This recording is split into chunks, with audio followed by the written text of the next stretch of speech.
Buenas tardes, soy el arquitecto José Alberto Ábalos Manco. Estamos en la octava clase de lo que es el catastro urbano municipal. Vamos a tomar como referencia el tema principal del catastro urbano municipal, el objetivo principal del catastro, ¿no? El catastro nace de su historia con un fin tributario, ¿no es cierto? Y de a ello se le agregan otros componentes básicos que permiten que el catastro sea multifinalitario, o sea, tenga diferentes fines, ¿no? Pero el principal de ellos es el tributario, y el contribuyente aparece como el principal elemento de retribución a lo que la ciudad, como orden, ¿no?, como administración, da a los usuarios. El tema de hoy a tratar viene a ser básicamente lo que son, en primer lugar, la evaluación urbana, ¿no? Vamos a ver los términos y los elementos que se dan para que al inicio, o sea, para poder nosotros tener una tributación, un impuesto del predio, un impuesto predial, primero hay que ver el tema de evaluación, o sea, los valores que tiene en el Perú, especialmente los términos del impuesto predial, ¿no? Como verán, ¿no?, el impuesto se da al predio, y en el predio vamos a encontrar la propiedad, el terreno, y sobre ello la construcción, ¿no? Avalúo, según el diccionario de la Real Academia de la Lengua Española, ¿no?, estamos hablando que significa valuación, avalúo, es decir, acción y efecto de evaluar. Valuar, a su vez, significa valorar. ¿Por qué? Porque hay un término que se maneja mucho, ¿no?, que hablamos de autovalúo, dicen, ¿no? Pero el término es autoavalúo, porque nace del término avaluar, avalúo, ¿no? Entonces vamos a determinar un poco con los términos que vienen acá para saber básicamente de qué estamos hablando. Dice, avalúo es la acción y el estado de evaluar. Y evaluar a su vez significa valorar. Estamos hablando de avalúo. No hay una entrada en este diccionario para la palabra valúo solo. O sea, es la palabra avalúo, pero no es la palabra valúo. O sea, no vamos a encontrar en el diccionario el término de significado de valúo, ¿no? Para nosotros decir autovalúo, ¿no?, que realmente nosotros nos omitimos esa letra A y estamos diciendo otra cosa, porque en realidad es autoavalúo, ¿no? El autoavalúo, ¿no?, significa, en este caso, ¿no?, básicamente lo que es la acción y el efecto de valor, o sea, darle un valor, ¿no? El autovalúo es el que no encontramos, ¿no? Y si buscamos en el mismo diccionario la palabra auto, veremos que cuando se usa de forma compuesta y antecediendo a otra palabra del diccionario, significa propio o por uno mismo, ¿no? En el caso del impuesto predial, se supone que cada contribuyente por sí mismo va a declarar, y por lo tanto, sobre esa declaración se hace el avalúo, se da los valores a las propiedades que tienen registradas en la municipalidad, ¿no? Aunque hay que pensar que como nosotros, como dice acá, no somos lingüistas ni nada parecido, somos simples lectores, podemos deducir que la palabra adecuada para señalar, en este caso, las valorizaciones que hacen las propias personas en el territorio de una administración como la ciudad, ¿no?, es autoavalúo y no autovalúo, ¿no? Ahí al costado podemos ver, ¿no?, el sistema, el significa propio por uno mismo, autosugestión, autobiografía, ¿no?, automóviles, viene a ser los términos que es para uno, pues, ¿no es cierto? El avalúo del predio viene a ser el auto, o sea, yo solicito sobre mi predio, la valorización que voy a sacar. Por eso es autoavalúo, porque la palabra avalúo es lo que significa. Y mire que revisando un poco los formatos, no se equivocan, dicen autoavalúo. Lo que pasa es que nosotros muchos lo llamamos de frente, autovalúo, ¿no? Y no es autovalúo, es autoavalúo. Empezando por esas terminologías, empezamos el término de lo que es la evaluación urbana. Entonces, definamos bien lo que es el autoavalúo. Es la declaración del valor de un inmueble determinado por el propietario o la municipalidad correspondiente, según los criterios de evaluación establecidos por esa municipalidad o por la ley, básicamente, ¿no? Acá en el Perú, nosotros tenemos el criterio de evaluar, ¿no?, básicamente primero el predio, la propiedad, terreno, y después lo que se construye. Para adelantarnos un poco, el término del terreno es un término que nace con una ley, con una formación, ¿no?, de valores que permiten determinar la valorización del terreno.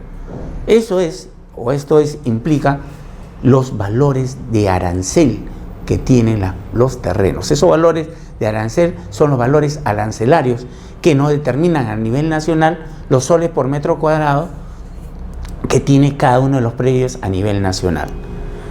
Estos planos, estos valores nacen primero con unos números arancelarios. Esos números arancelarios salen por parte del Ministerio de Vivienda, Construcción y Saneamiento y lo sacan con un plano, ¿no? Básicamente para que el organismo, la Comisión Nacional de Tasaciones, emitan un plano arancelario. Ese plano indica los números, no el valor. El número es para todo el año, no cambia eso. Lo que cambia es, según el índice del precio al consumidor cada mes, los valores de acuerdo, ¿no?, los valores arancelarios. O sea, el número es una cosa y el valor es otra cosa. El valor básicamente sale por el tema de el índice del precio al consumidor, o sea, la inflación que pueda generar mes a mes. Pero los números se mantienen fijos durante todo el año. Y sale realmente cada octubre, noviembre de cada año. ¿Estamos?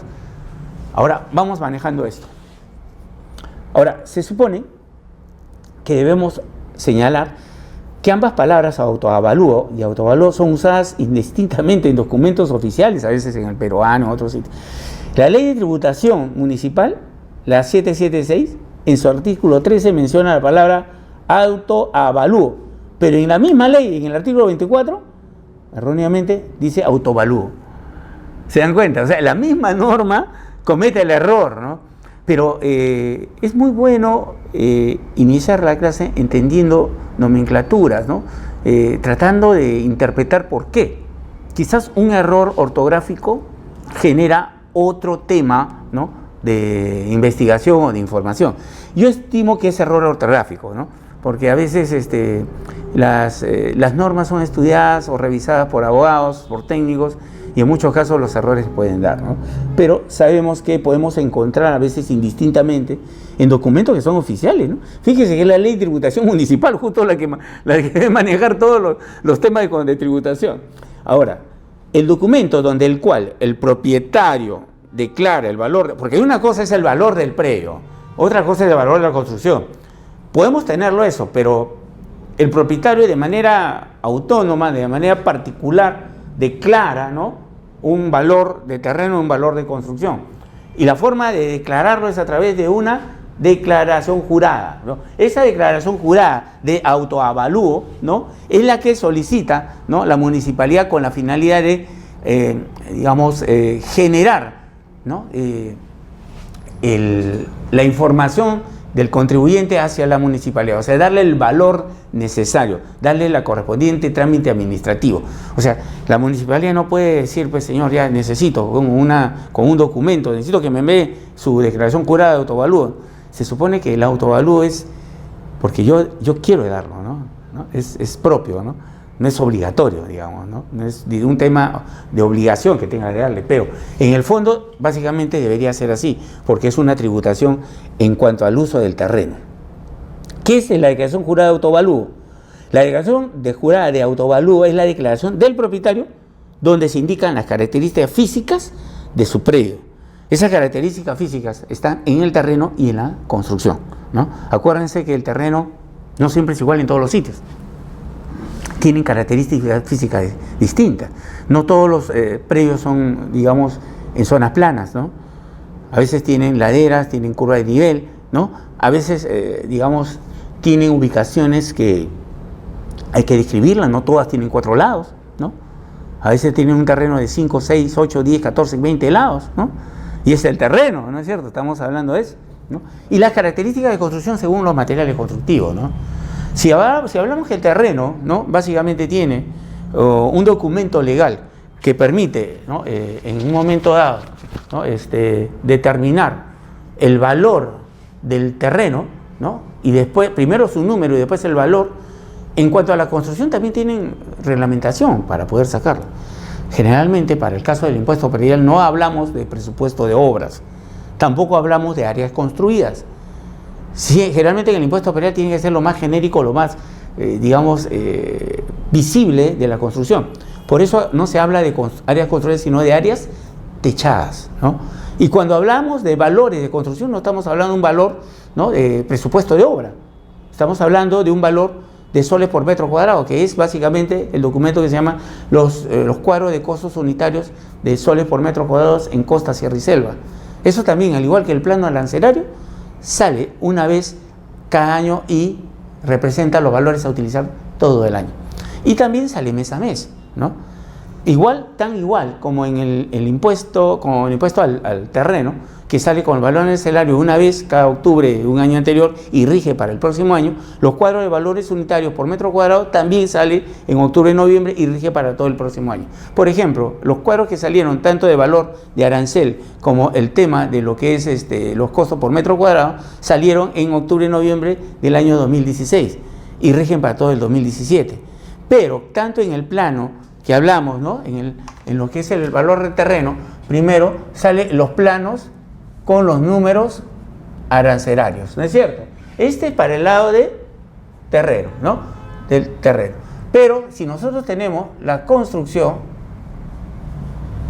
¿no?, la construcción, esto sale por lo que son los cuadros de valores unitarios por metros cuadrados.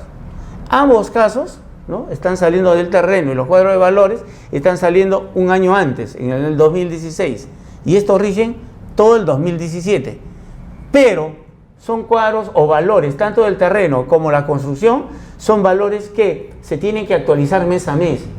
Si nosotros tenemos los números arancelarios, debemos sacar el valor arancelario del mes de enero, el valor arancelario del mes de febrero, y así hasta diciembre, y va a variar. ¿Y cómo sale? Por el índice del precio al consumidor, o sea, la inflación.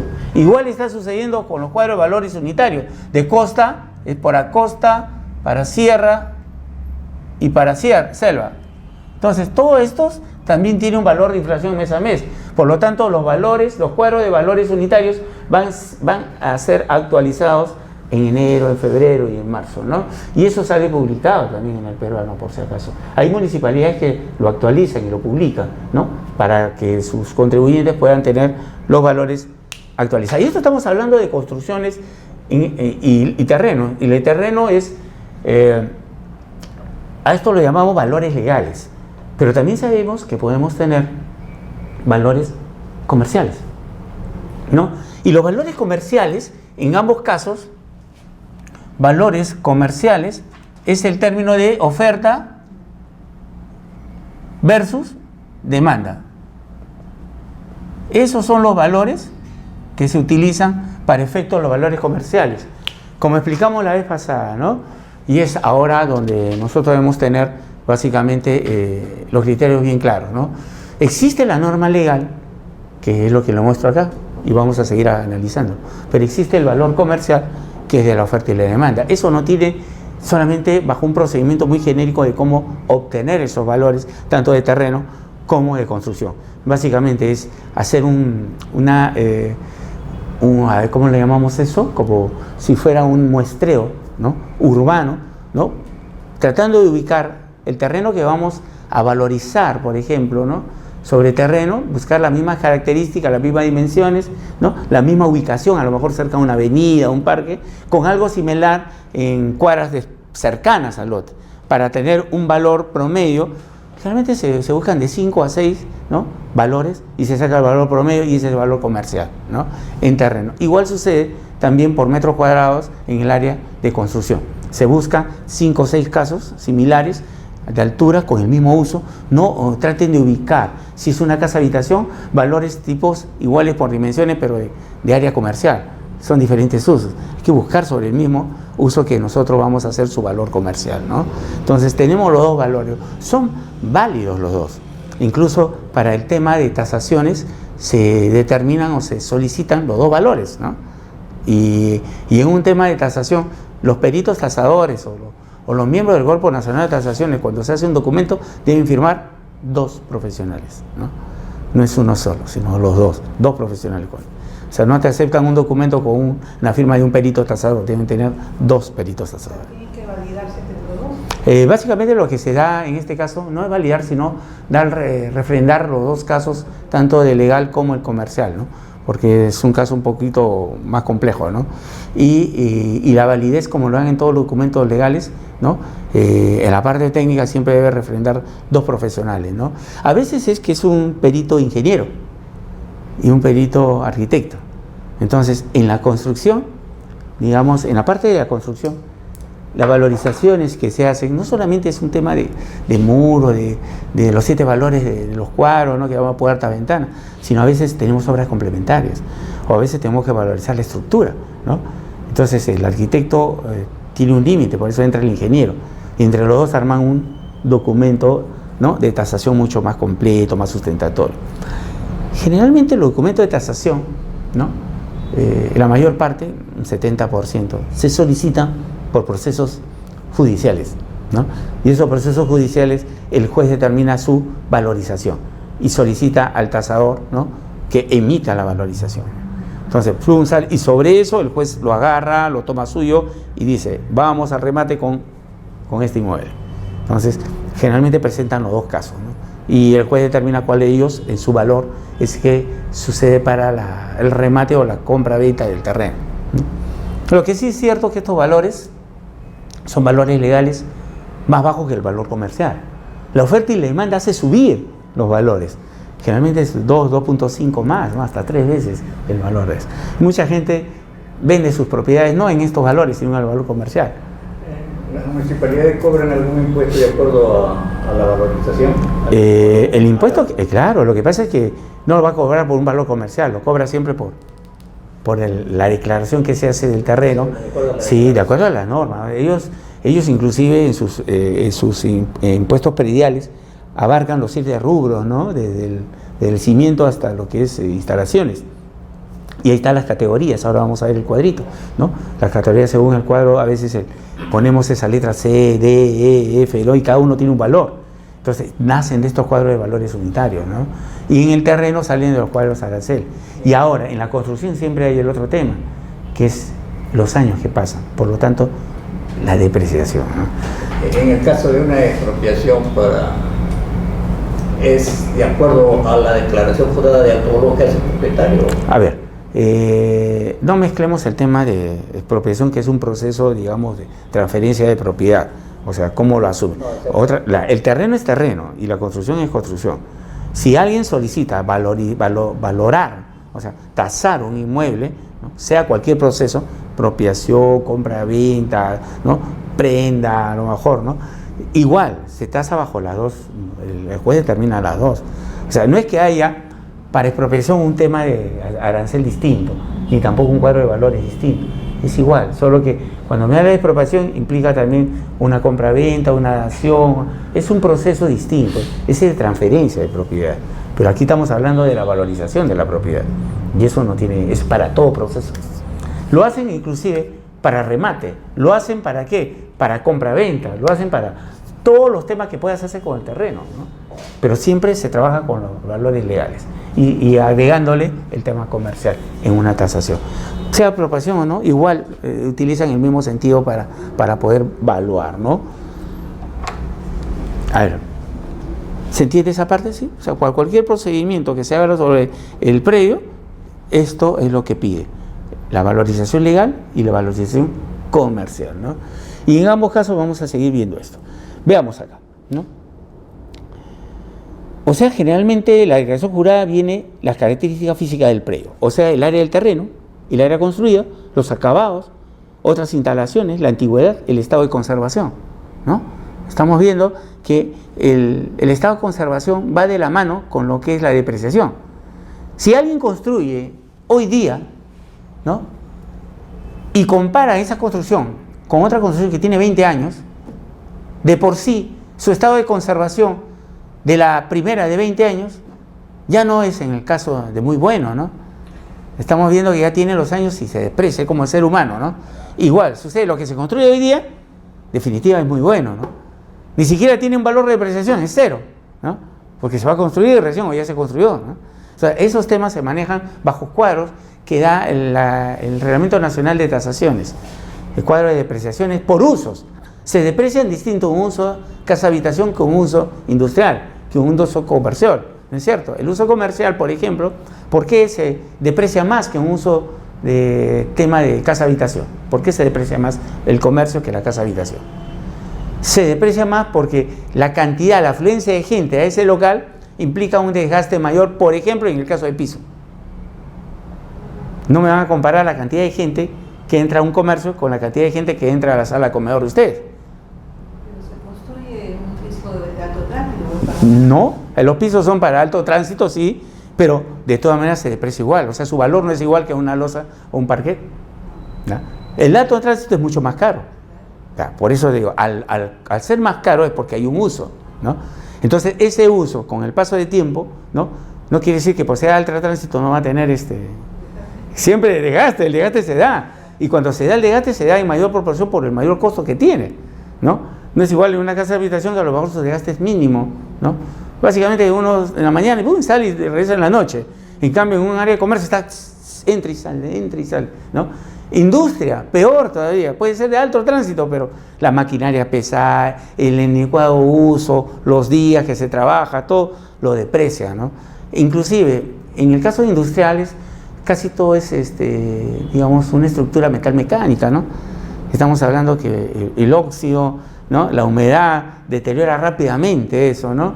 Y su depreciación es más fuerte, a pesar de ser una estructura, digamos, que puede cargar mayor peso, ¿no? Su desgaste es mucho más fuerte por la intemperie. Más aún, si están cerca al mar, peor todavía, ¿no? Estamos hablando que eso se da inclusive en casas habitaciones, ¿no? Estamos hablando que a casas habitaciones a veces muy cercanas al mar, su deterioro es mucho mayor. Yo he tenido casos que llegan pues, ¿a cuánto? A casi 30, 40% de deterioro en casa habitación cerca al mar, y teniendo 10 años, 12 años de antigüedad. O sea, eso hay que verlo, ¿no? El estado de conservación es que no va a determinar. No puede ser que tenga menos años, pero sea más deteriorado. Como puede tener 40 años, pero se ha conservado bien, ¿no? Entonces, esa confluencia, digamos, entre lo que es los años y con el estado de conservación, nos va a determinar la depreciación. ¿Han utilizado en algunos casos esos cuadros? Entonces es bueno para presentarle casos a ustedes, ¿no? Entonces vamos a terminar. Pero eso sí, definitivamente, ¿no? La depreciación está casi al primer año, ¿no? Y en los casos de viviendas informales, ¿cómo sucede? Si en los casos de viviendas normales, ponen una casa habitación aprobada con licencia de construcción, con sus planos de estructuras, ¿no? Arquitectura, responsable, conformidad de obra, todo, ¿no? Al cabo de un año, la depreciación natural que se dan los elementos constructivos llega a decir, bueno, que se deprecia, ¿no es cierto? Y lo que es informal, que no llevó ni siquiera la licencia de construcción, lo manejaron a lo mejor muy a la ligera, el cimiento sobre cimiento, su depreciación ¿es igual, mayor o es menor que uno que hace su proceso normal? ¿Qué estiman ustedes? Porque a veces no tienen el resguardo necesario de alguien que respalda, ¿no? El diseño, la construcción estructural, es así, ¿no? Entonces termina siendo, digamos, más deteriorado, ¿no? Por eso es importante cuando se tasa, ¿no? Solicitar documentos, declaratoria de fábrica, licencia de construcción, para sustentar eso, porque el perito tasador, que ahora forma parte del Cuerpo Nacional de Tasaciones, que hace unos 20, 25 años, cualquier técnico que aplicaba la norma, ni siquiera profesional, podía tasar, pero ahora no. Ahora tiene, aparte de ser profesional y conocer la norma, tiene que formar parte del Cuerpo Nacional de Tasadores. Entonces, digamos, del club, ¿no? Entonces, ellos son los responsables de eso. Mientras más sustento haya sobre la edificación, mejor. Ahora, la pregunta a clase, digo, si vamos a tasar un inmueble o una edificación cualquiera, ¿no? ¿Desde dónde se hace? ¿Es un trabajo de campo? ¿Es un trabajo de gabinete o es un trabajo mixto? Trabajo mixto. Tendría que ser un trabajo mixto, ¿no?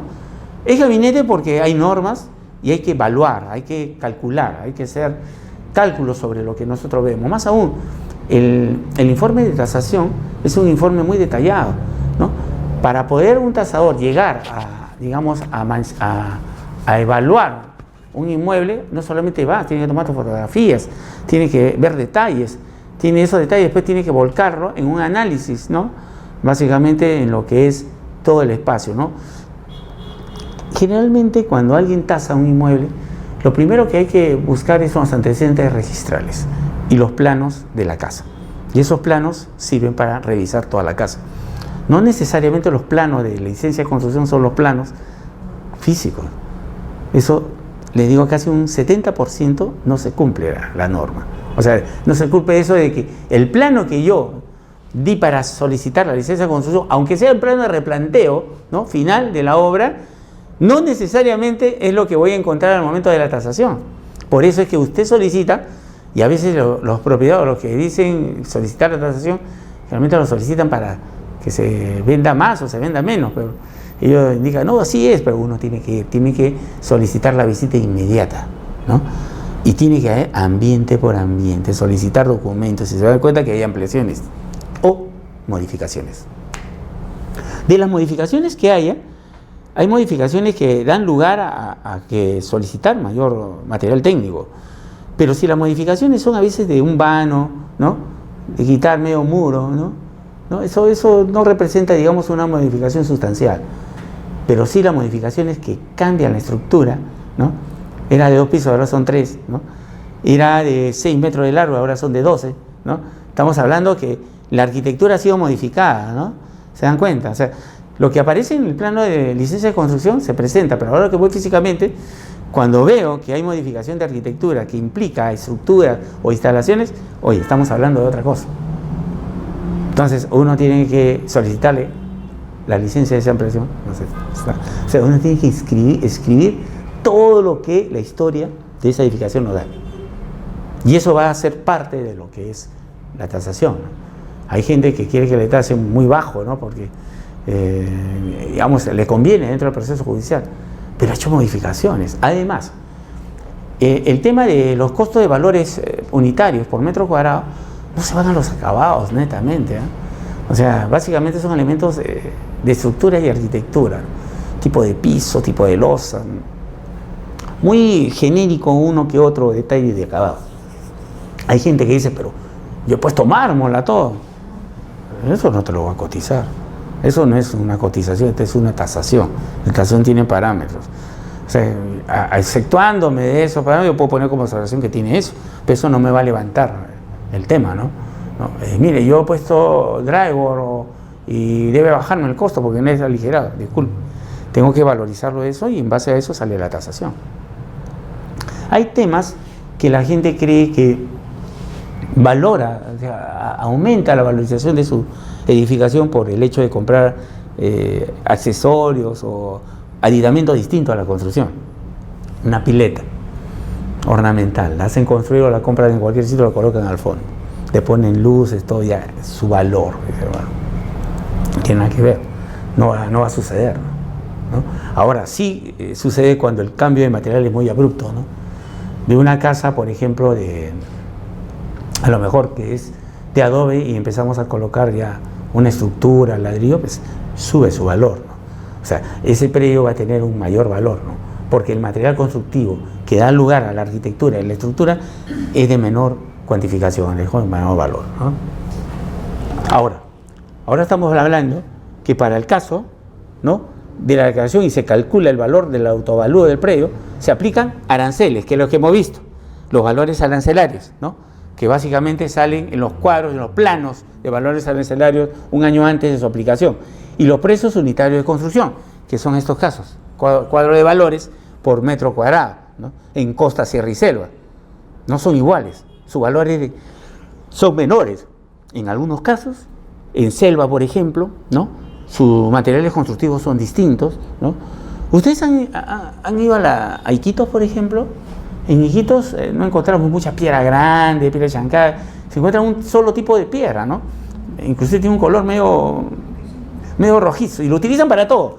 Cimientos, columnas, no han visto eso. Y uno vaya y dice, ¿qué pasó acá? No, es que ese ahí lo han comprobado, tiene un valor de resistencia muy fuerte y es lo que se utiliza ya, pues, ¿no? Ahí no vamos a encontrar, pues, altura de 2,50, ¿no?, y ventanas chicas, ¿no?, proporcional a la arquitectura, ¿no? La arquitectura es distinta, los ventanales son más grandes, las alturas tienen que ser altas, ¿no?, generalmente inclinadas, darle iluminación transversal, ventilación transversal, porque el calor es horroroso, casi como el de Lima, ¿no?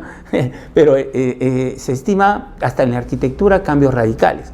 Yo no puedo hacer eso en la sierra, por ejemplo. En la sierra, más bien, los vanos tienen que ser más cortos, más pequeños, ¿no?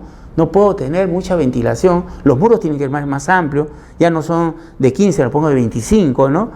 A lo mejor termino teniendo, si hago de otros materiales, pues le pongo, digamos, algo en medio del material que es prefabricado, a lo mejor, no sé, pues una lana que nos permita tener pues cierta comodidad, cierto confort adentro, ¿no? Se busca mucho la tecnología en el caso de sierra para poder provocar que el poco sol que caiga en un momento dado, ¿no? Por las grandes temperaturas que hay, ¿no? Allá, ¿no? Permita entrar el calor, cobijarlo adentro del ambiente durante el día y después reciclarlo. Básicamente se utilizan mucho paneles solares. Los paneles solares en los techos implican que no van a ser utilizados solamente cuando sale sol, ¿no?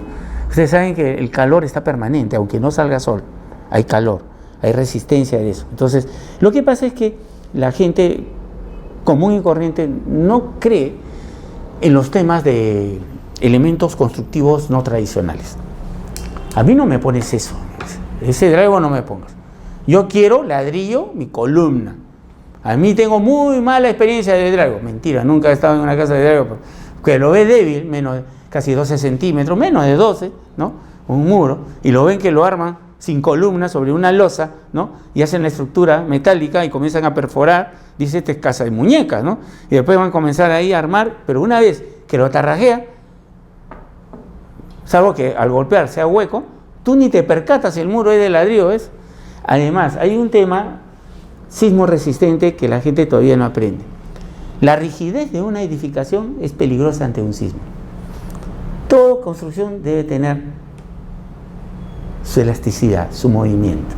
Mientras más movimiento haga, el sismo va a venir y la casa se va a comportar al movimiento del sismo. Pero si la casa es rígida, dura, ¿no? Muy dura, ¿no? Mucho concreto, excesivo concreto, ¿no? Quiebra, colapsa en algún punto. Ahora, más que hace 10, 15 años, hay pruebas, hay software que nos permiten, antes de construir, antes de diseñar, someter a la estructura a un movimiento sísmico, para ver en dónde se está rompiendo y aplicar, digamos, una resistencia, un diseño resistente en ese lugar donde colapsa. Eso existe en ingeniera. Ese es un software que uno ve en 3D y se mueve, ¿no? Y en eso, ¡pac! Ya está. Entonces, eso es una ayuda para el ingeniero. Amortiguadores sísmicos. Exactamente. Antes no había eso, antes uno tenía que calcularlo. Ahora no. Inclusive, eso es en la ingeniería, en la arquitectura también. En la arquitectura, por ejemplo, los nuevos programas de dibujo asistido por computadora, ¿no? Simulan, ¿no? Rápidamente en planta que tenemos, simulan las alturas y todo. Entonces, el recorrido virtual que yo haga, yo digo, caramba, ¿no? ¿Sabe qué? Me bajo un poco esto de acá y subo un poco esto para darle una sensación mejor de espacio. Eso no lo puedo ver, a veces no se puede visualizar, ¿no? Dice, no, el espacio es muy pequeño. Dice.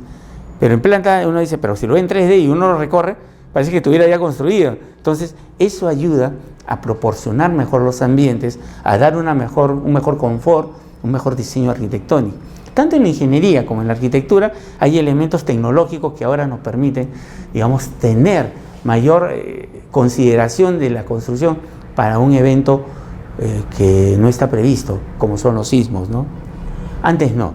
Por eso es que es tan difícil pensar que una construcción informal puede equipararse actualmente a una construcción que ha sido diseñada, elaborada con estos métodos de tecnología, ¿no? Porque tiene mayor refuerzos esto definitivo, ¿no? Esto de acá solamente es por experiencia humana y cualquier tema humano tiene siempre problemas porque puede fallar, ¿no? La tecnología nos ayuda bastante, ¿no? Y eso quitándonos de lado los nuevos elementos constructivos, ¿no? Por si acaso, el drywall no está considerado como un elemento, digamos, menos que el convencional.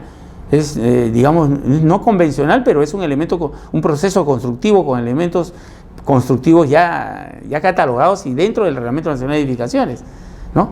Tienen sus características físicas de resistencia comprobadas, igual que el ladrillo, igual que todo, ¿no? E inclusive le diría, entre el costo y beneficio, mucho mejor construir con drywall, ¿no? Porque es bien rápido. Tiene su limitación, 2 pisos nada más, ¿no?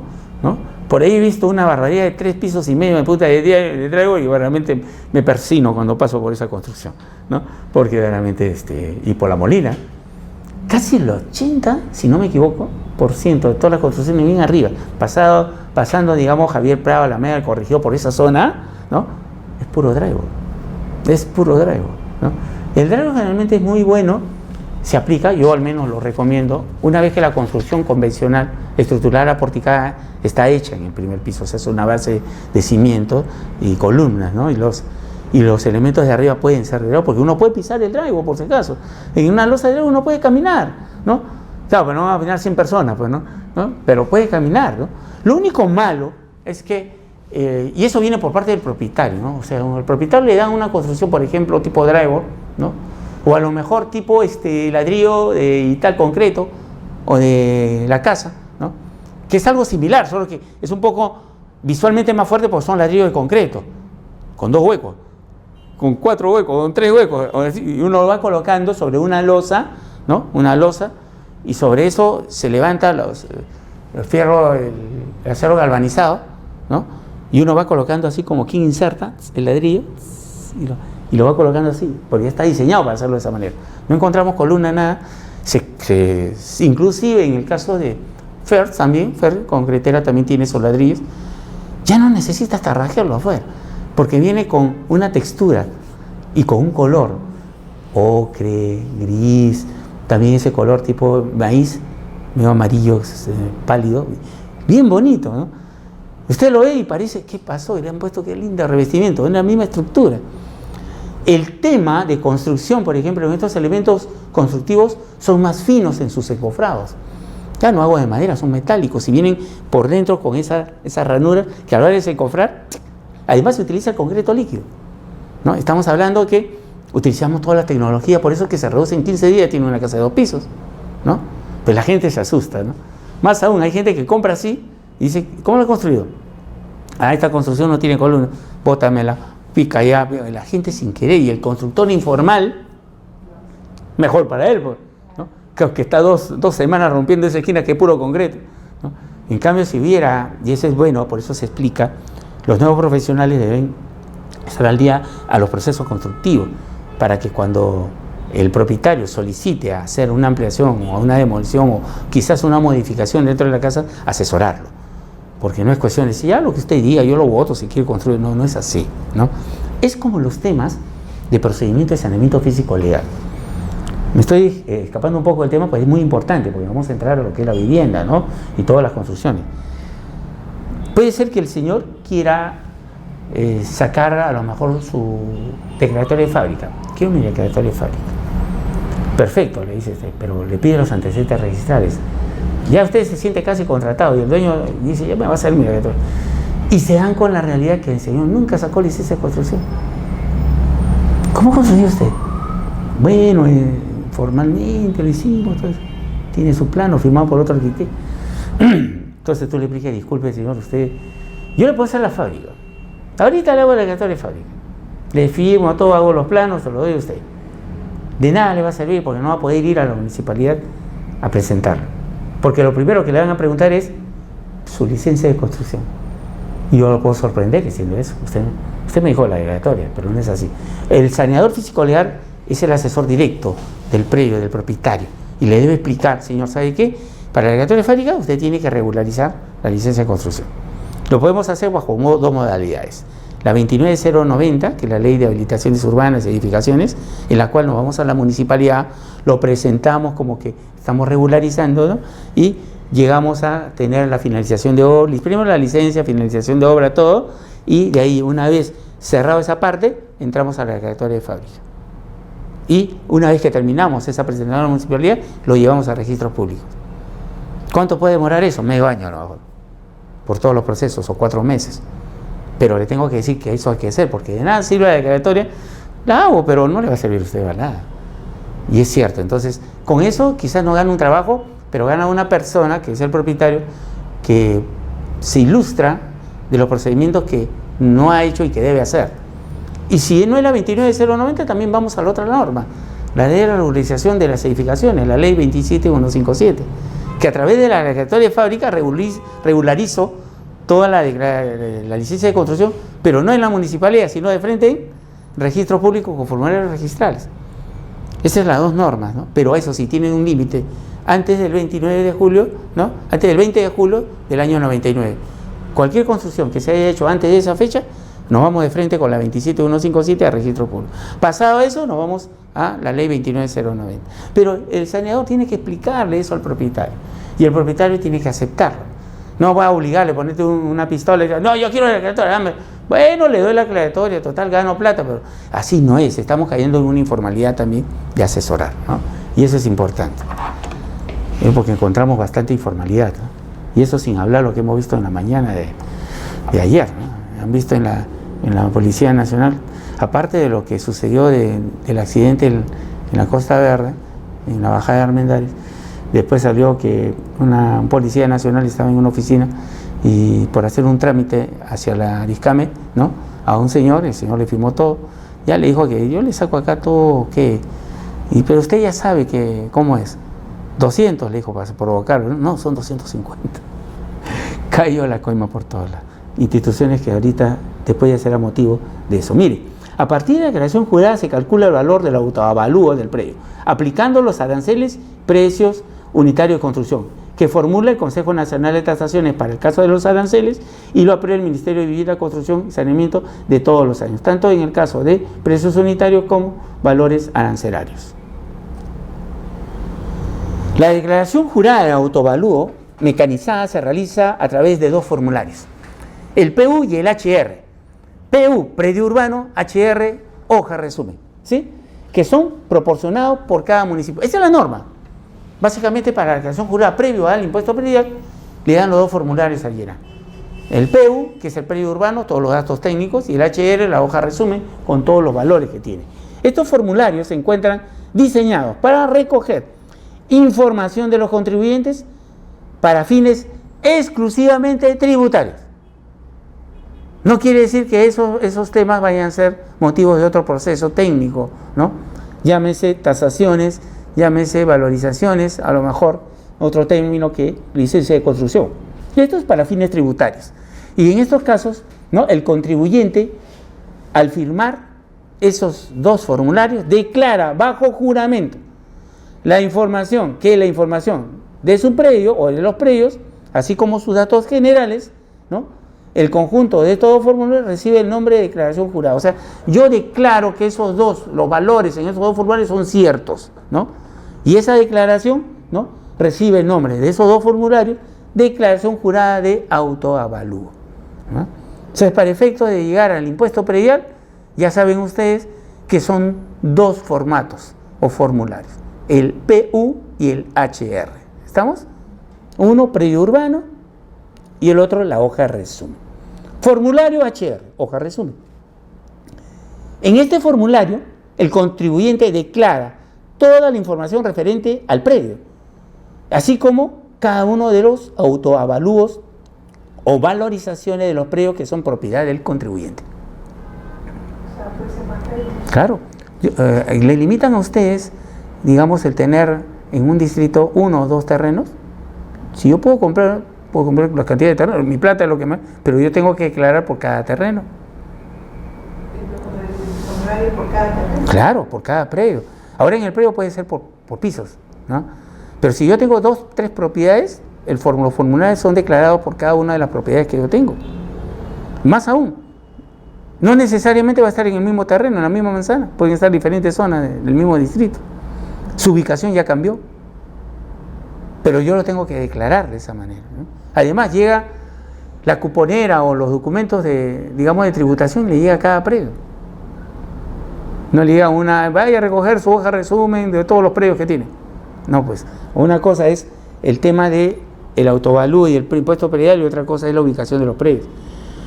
Predio urbano. En este formulario, el contribuyente declara toda la información específica del predio, necesaria para determinar sus tributos municipales. Recién ahí vamos a ver nosotros cuánto es lo que tengo que tributar, teniendo como referencia en este caso los valores de costos unitarios establecidos por la norma y dado por el Ministerio de Vivienda, y así como también la aplicación de los cuadros de depreciación establecidos por el Reglamento Nacional de Tasaciones, ¿no? los planos arancelarios y proporcionados por el Ministerio de Vivienda. Estamos hablando que en ese caso vienen los dos elementos, el terreno y la construcción. Uno con el arancel y el otro con los precios de valores unitarios por costos en costa, sierra y selva, ¿no? La actualización del valor de los predios que actualmente efectúa la municipalidad mediante una cuponera, que es lo que básicamente le llega a ustedes, ¿no?, a todos nosotros, sustituye la obligación del propietario a presentar anualmente la declaración jurada de autovalúo, que se entiende como válida en el caso que el contribuyente no la objete dentro del plazo establecido. Claro, lo presentamos solamente una vez, ¿no? Pero básicamente la cuponera lo actualiza. Lo único malo es que ellos lo actualizan, pero no deja lugar a pensar si el propietario puede revisar esos cálculos. A lo mejor el índice del precio consumidor que están utilizando es mucho mayor, o le están agregando otro impuesto y le llega a ustedes, o le han cambiado el uso. Sucede eso. O sea, le llega a la cuponera y uno lo revisa, pero generalmente pocos son los que mandan a revisar. ¿No? Ahora ustedes van a terminar el curso, van a saber revisar, pero de todas maneras debe haber alguien que revise, que no necesariamente quiere decir que la municipalidad todos los datos son verdaderos. Lo primero que hay que revisar es si le cambiaron el uso, porque a veces, y está sucediendo en las municipalidades, ¿no?, bajo la norma indica que debo poner, si quiero hacer un cambio de uso, el plano durante 20 días en el lugar más adecuado para que todos puedan ver, ¿no? Y si pasan los 20 días y nadie declara objeción sobre eso, se aprueba con resolución de alcaldía. Lo lógico es que se entere el contribuyente, pues. El contribuyente no se entera. Y pasan los días, los 20 días, y ni siquiera sabe que están presentando un plano de cambio de uso. Y porque la norma dice que si a los 20 días nadie se presenta, da por hecho de que está aprobado. Ya ese manejo, ¿por qué creen ustedes que la municipalidad hace eso? Les conviene pasar algunos terrenos de residencial a comercial porque su impuesto predial es mayor, adquiere mayor valorización, por lo tanto ellos van a recargar más, ¿no? Lo que pasa es que el propietario no se da cuenta hasta que comienza a pagar el doble, al triple, ¿no? Y cuando alguien le dice, mire, pero ¿qué pasó? ¿Tú tienes un lote comercial? No, acá está. Usted tiene que hacer todo un proceso para no cambiar, sino protestar, ¿no? Pero según la norma indicó que usted tuvo 20 días. ¿Y dónde lo pone? Generalmente detrás de la Virgen, ¿no?, en otro ambiente que nadie lo ve. Lo lógico sería, si hay un cambio de zonificación por parte de la municipalidad, que primero debe haber una etapa de difusión, unos 15 días, diciendo se va a colocar, ¿no? Y con volantes, ¿no? Se invita a los señores, ¿no?, contribuyentes, ¿no?, en el patio central, ¿no?, a verificar, ¿no?, los cambios de uso que van a haber y a poner objeción en el caso que sea necesario. Es distinto, porque ahí sí me entiendo, o sea, ya me enteré y entonces puedo ir a ver, ¿no? Y basta que haya una objeción para que eso no se apruebe. Por eso la municipalidad ni siquiera hace el mínimo esfuerzo de que se entere la gente. No hace el mínimo esfuerzo. Trata en el fondo de que rápido pase para aprobarlo. Pregunten a alguno de sus familiares si a lo mejor no es su propio caso. Sucede eso, ¿no? Entonces estamos hablando que la actualización de los predios, que generalmente la hace la municipalidad, es mediante una cuponera, la cual sustituye la obligación del propietario de presentar anualmente la declaración jurada de autoavalúo, que se entiende como válida en caso que el contribuyente no lo objete, dentro del plazo establecido por el pago del impuesto predial correspondiente al ejercicio en cuestión. 20 días.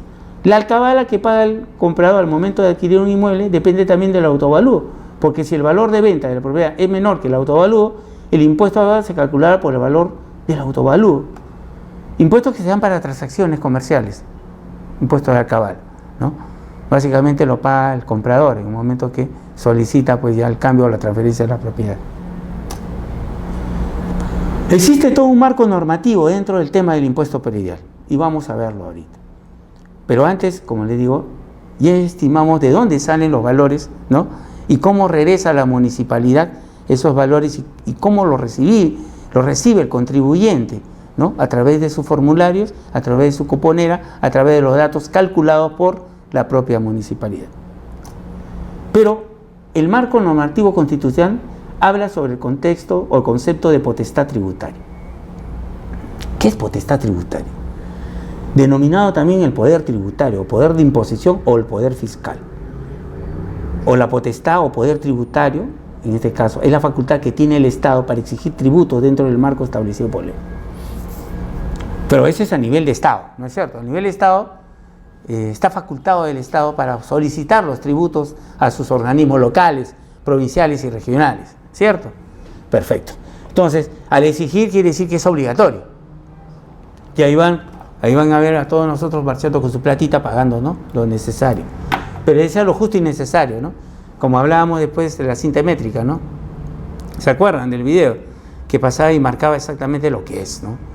Y uno debe ir y pagar sus tributos. Uno más que otros, a lo mejor, no se sabe. Pero esto todo dentro, ¿no?, de un marco establecido en la Constitución Política del Estado. ¿Qué característica tiene esto? Lo que llamamos nosotros la potestad tributaria. Es abstracta, permanente e irrenunciable.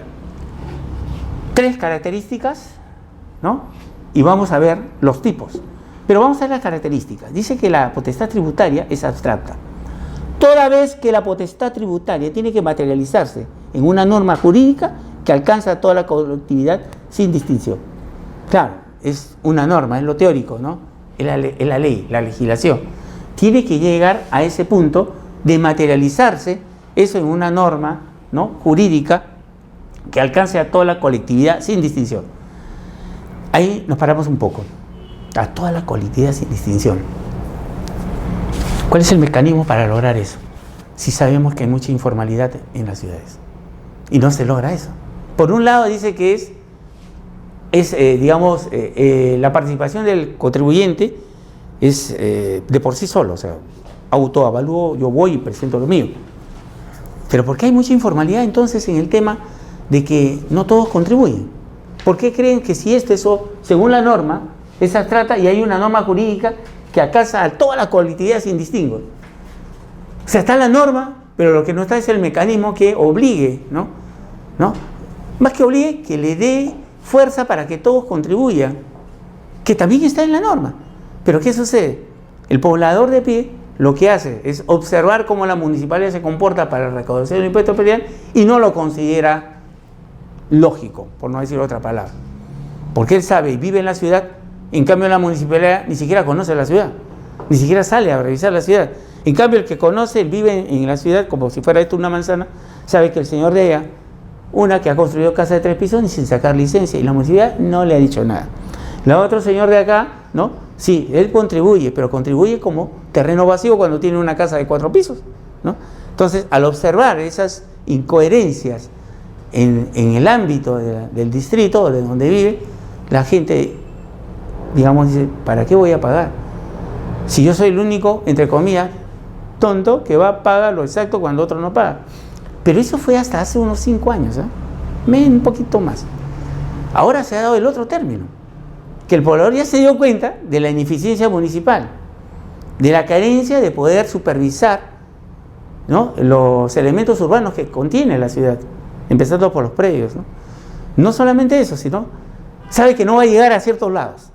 Y por lo tanto, lo que hace es, ya ni siquiera se acerca, ya no hace lo que quiere, y ni siquiera regulariza, porque tampoco hay una exigencia por parte de la municipalidad para regularizar, salvo los grandes letreros que realmente dan vergüenza, indicando que se acerque con un descuento del 50%, 70%, ¿no? En julio, en diciembre saca la municipalidad, ¿no? Ahora dice amnistía municipal. O sea, amnistía, o sea, van a perdonar a todos. O sea, parece medio fariseo, ¿no?, en la época romana, ¿no? Amnistía para todos, dice el rey, ¿no?, es el alcalde. Voy a perdonarles todos sus pagos que no hicieron, así, pero vengan acá. Ya la gente al principio iba, ahora ya nadie va, nadie le hace caso. Más bien, cada vez que aparece, la gente dice, la de pie, la que vive dice, ¿no te das cuenta? No saben que nosotros estamos construidos. Salvo que alguien tire dedo, como le llaman, ¿no? O vaya a la municipalidad, señor, el caso de allá no tiene alguien con el cosa peleada, una vecina chismosa, un pata que le debe, ¿no? Y recién ahí llega a la municipalidad. Pero eso sí, ya creo que les expliqué en la parte alfanumérica.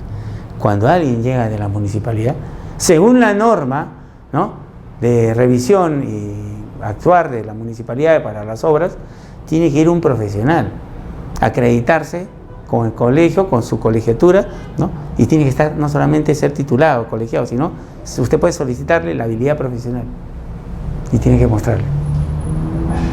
Y con eso para cualquier intervención. ¿Por qué? Porque la norma indica. Pero generalmente la municipalidad, cuando usted le solicita al señor, al joven, que van a visitar y dice que son ingenieros, perfecto. Y una vez a una señora vecina me dijo, pero arquitecto, justo pasé por ahí, mire, este señor está. Ah, yo no hay un problema. Le digo, ¿con quién estoy hablando? ¿Ingeniero o arquitecto? Ingeniero, dijo. ¿Me puede mostrar su colegiatura, por favor? Yo le digo, yo le muestro la mía, yo soy arquitecto. No, lo que pasa es que me he olvidado. Entonces, vaya a la municipalidad, recójala y tráigala y se puede intervenir. La señora está amparada en una norma y una exigencia en la cual tiene que solicitarle usted, ¿no? Antes de actuar, antes de poner algo, ese tipo de documentos. Nunca más llegó.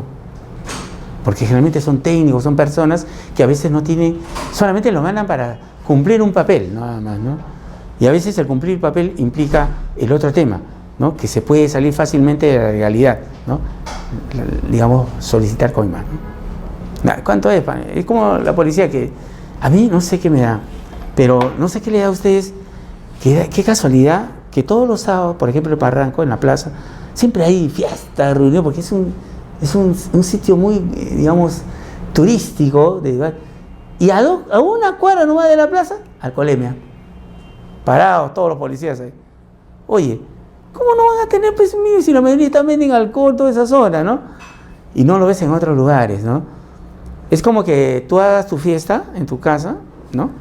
Tu fiesta y sabes que no están ahí, pero el policía abriendo la puerta de tu casa, el policía está paradito. Alcoholemia a todo el mundo. A mí me da cólera porque es como casi irse a lo seguro.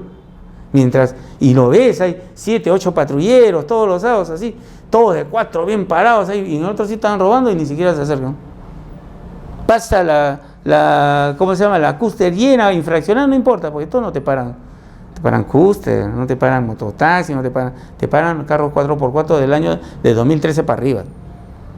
Porque esos son los que pueden pagar algo. Y eso se ve todos los fines de semana. Y no miento. A mí me ha sucedido de pasado, ¿no? Viniendo de mi casa de Chorrillos, porque mi suegra vive en Barranco, y al llegar, alcoholemia, estaba con mi perrito en el carro. Ya lo van a pasar también a él, estaba amargo el hombre porque estaba que gritaba, ¿no? Pero yo me di cuenta, 2 cuadras de Barranco, pasado la municipalidad por la avenida Grau, yéndose hacia el San Juan, 2 cuadras ahí, con línea. Yo conté, me cansé de contar hasta que me tocó como 17 policías entre y 8 carros patrulleros parados. 8 carros patrulleros, de esos grandes, esas Tucson, ¿no? Y yo digo, ¿y de aquí a 3 cuadras? Ni un policía. Estamos mal, ¿no es cierto? Igual sucede en las municipalidades cuando empiezan el tema, digamos, tributario, ¿no? El tema tributario, que es un tema, digamos, de manejo predial, de manejo casuístico, la municipalidad no tendría por qué hacer mucha campaña para poder dar amnistía. Solamente debería cumplir su norma, ¿no? Indicar al contribuyente si ha cometido un error, si ha cometido un tema, digamos, de informalidad administrativa ante la municipalidad, notificarle nada más. ¿Pero por qué no lo hacen? Porque no han hecho un inventario y no saben la realidad de todos sus predios. Por eso aparecen las amnistías. Y aparecen a cada rato. No se salvan en ninguna municipalidad. Todos son iguales. Por lo tanto, es abstracta, ¿no? Estamos hablando que la potestad tributaria, que es a nivel de Estado, es abstracta. Pero tiene una norma que lo ampara. Pero es permanente, por ser parte de la soberanía del Estado. No prescribe, ni caduca, ni se suprime por pacto. No hay nada de eso. O sea, es obligatorio. Tampoco es irrenunciable. Yo no puedo decir, mira, voy a renunciar a pagar el impuesto predial. No puedo hacer eso, ¿no? El Estado no puede renunciar a ella. Sin poder tributario no podía subsistir como tal, o menos cumplir con sus obligaciones. Es que hay un tema. El impuesto predial, dentro de lo que es el marco jurídico de recaudación, ¿no?, tributaria, no es el único elemento por el cual el Estado o los gobiernos locales, regionales o provinciales pueden recabar dinero, ¿no es cierto? O sea, no es el único tema. Sí hay que pagar impuestos, pero se puede generar dentro de la ciudad elementos que permitan una recaudación efectiva, ¿no? Por ejemplo, digamos, hospitales municipales forman parte de eso. Hay hospitales que nacieron, digamos, con un término municipal, y se determinó a los 20 años convirtiéndose en clínica. En San Borja, por ejemplo, hay una que es clínica, se llamaba Especialidades Médicas. Nació como un hospital municipal de San Borja, con atención está en la avenida Aviación, antes de llegar al Coliseo Divos. Está justo en una esquina, en plena Aviación. Forma parte de lo que es, ¿cómo se llama? El distrito de San Borja. Usted lo ve, es una clínica ahorita. Pero yo hace 5 o 6 años iba y formaba parte de un hospital municipal y nació como un hospital municipal. Y a la fecha ya es una clínica, ¿no? Pero todo nace que la municipalidad administró en un momento ese hospital, tuvo recaudación a bajo costo, ¿no? Es como que sucedió, digamos, no parecido con el Hospital de la Solidaridad, manejado por la Municipalidad de Lima también, ¿no? Independiente, pero se generan usos de eso, ¿no? Y eso es importante, ¿no? Que la municipal no solamente a través de recaudación de tributos se da, sino como, a ver, si yo pago algo, definitivamente debo esperar retribución por parte de la entidad. Le diría a ustedes qué es lo que solicita el contribuyente como retribución al pago del impuesto predial. ¿Qué es lo mínimo que debo solicitar si yo pago mi impuesto? O solamente pago sin saber que sucede nada. El contribuyente llega, valoriza su predio, su terreno, su construcción, va con su autoavalúo, su declaración jurada de autoavalúo, lo presenta a la municipalidad, se vuelve un contribuyente activo, ¿no? Y pago mi impuesto y ahí quedó. ¿Algo espera el contribuyente por parte de la municipalidad? Puede ser. ¿Cuál es la retribución inmediata de ser un buen contribuyente pagando sus tributos a la municipalidad? Los servicios. Nosotros debemos tener por parte de la municipalidad los servicios adecuados de infraestructura urbana, ¿no? ¿Se pagan los tributos para qué? ¿Para llenar las arcas municipales? No. Dentro de las normas implica que eso va a hacer un reciclaje dentro de la municipalidad para que permitan hacer obras. Pero las obras tienen que ser en beneficio del poblador, bajo un plan urbano, un plan director. O sea, todo está, digamos, gestionado de tal manera para que la municipalidad con esos recursos lo distribuya de acuerdo a norma, ¿no? De manera ordenada y de acuerdo al plan urbano que básicamente debería tener. Pero como no tiene plan urbano, no sabe por dónde avanzar, no han hecho un inventario, un catastro, le llega el dinero y dice el alcalde, ¿qué hago con este dinero? Algunos se hacen una estatua, ¿no? Otros hacen la estatua al clip, ¿no? En Surco hicieron un clip grandazo, ¿no? Otros no saben qué hacer y dicen, bueno, hago un viaducto, un bypass, ¿no? Pero ustedes saben que los trabajos, puede ser, tiene autonomía las municipalidades, pero dentro de su marco de obligatoriedad y funciones, pero se rigen en lo que es un plan urbano, y ese plan urbano puede ser para poblados menores, medianos, ¿de acuerdo? Metrópolis. Estamos hablando de que se lanza a 5, a 10, 15, 20, 50 años y debe ir progresivamente haciendo. Y esos planes nacen de un insumo principal, que sería el catastro urbano municipal, el inventario. O sea, si no tienes nada de eso, ¿en qué gastas mi dinero? ¿Se dan cuenta? Es muy fácil de preguntar a un alcalde eso. Y hablando por esto, ¿qué será la vida de nuestro señor alcalde metropolitano? Ya no aparece por ningún lado, ¿no? Estará bien escondido, a lo mejor está enfermito. Sigamos avanzando. Es irrenunciable, el Estado no puede renunciar a ello, es cierto, pero vamos a ver los dos tipos, originaria y derivada. Tipo de potestad tributaria. Originaria, cuando nace originariamente de lo establecido en la norma. Esto es, que debe estar en la Constitución. Derivada, cuando se tiene dicha potestad al haber transferido la misma por aquel que tiene la potestad tributaria. Cuando se tiene dicha potestad al haber transferido la misma potestad por aquel que tiene la potestad tributaria, que básicamente es la municipalidad. Por lo tanto, tiene una modificación tributaria en base a eso. Por ejemplo, se sabe que el Ministerio de Economía y Finanzas, uno de los entes rectores, ¿no?, en el catastro urbano municipal, y el otro, ¿cómo se llama? Ministerio de Vivienda, Construcción y Saneamiento, ¿no? Son las normas financieras, económicas, presupuestarias, y el otro las normas urbanas, técnicas, ¿no? Se sabe que hay un incentivo tributario para efectos de que aquella municipalidad que tenga el catastro actualizado o haya efectuado según la norma un catastro y haya aumentado su potencial tributario, ¿se acuerdan? Potencial tributario, puede solicitar una revisión, una inspección de la municipalidad, del Ministerio de Economía y Finanzas, para que pueda acogerse a ese incentivo tributario, que básicamente es un 6% de todo lo que recauda. ¿Pero para qué? Eso, los alcaldes darán más plata. No, eso es para que ustedes, dentro de su proceso de catastro urbano municipal, desde el inventario hasta su implementación, puedan comprar, implementar, actualizar, meter tecnología en eso. Entonces, todavía tiene apoyo del Estado, pero no lo hace. No lo hace, ¿no? Eso es, por ejemplo, que deriva ese tipo de, ¿no? Deriva ese tributo para algo en mejora todavía, ¿no? A nivel de Estado. Potestad tributaria y constitución. Al menos, al momento de elaborar una constitución, se debe atender a los siguientes interrogantes. Dice, ¿quién debe tener la potestad tributaria? El Estado, ¿no? ¿Qué límites debe tener la potestad tributaria? Debe ser completo para todo contribuyente. ¿Qué hacer cuando se violan los límites? Estamos entrando en la informalidad. El más importante de todos es el último, ¿no? Se violan todos los límites para poder aplicar. En ese punto, en ese estado, estamos todos hoy. Si no, no estuviera, mire, ¿cómo es, no? Se ha legalizado la informalidad, ¿no? De tal manera de que han aparecido leyes, normas jurídicas para regularizar eso, lo cual no existe en otro país. La 29090 regulariza también edificaciones y habilitaciones urbanas, ley de habilitaciones urbanas. Y la 27157 es la que regulariza las edificaciones mediante la elaboración o presentación de lo que es la declaratoria de fábrica.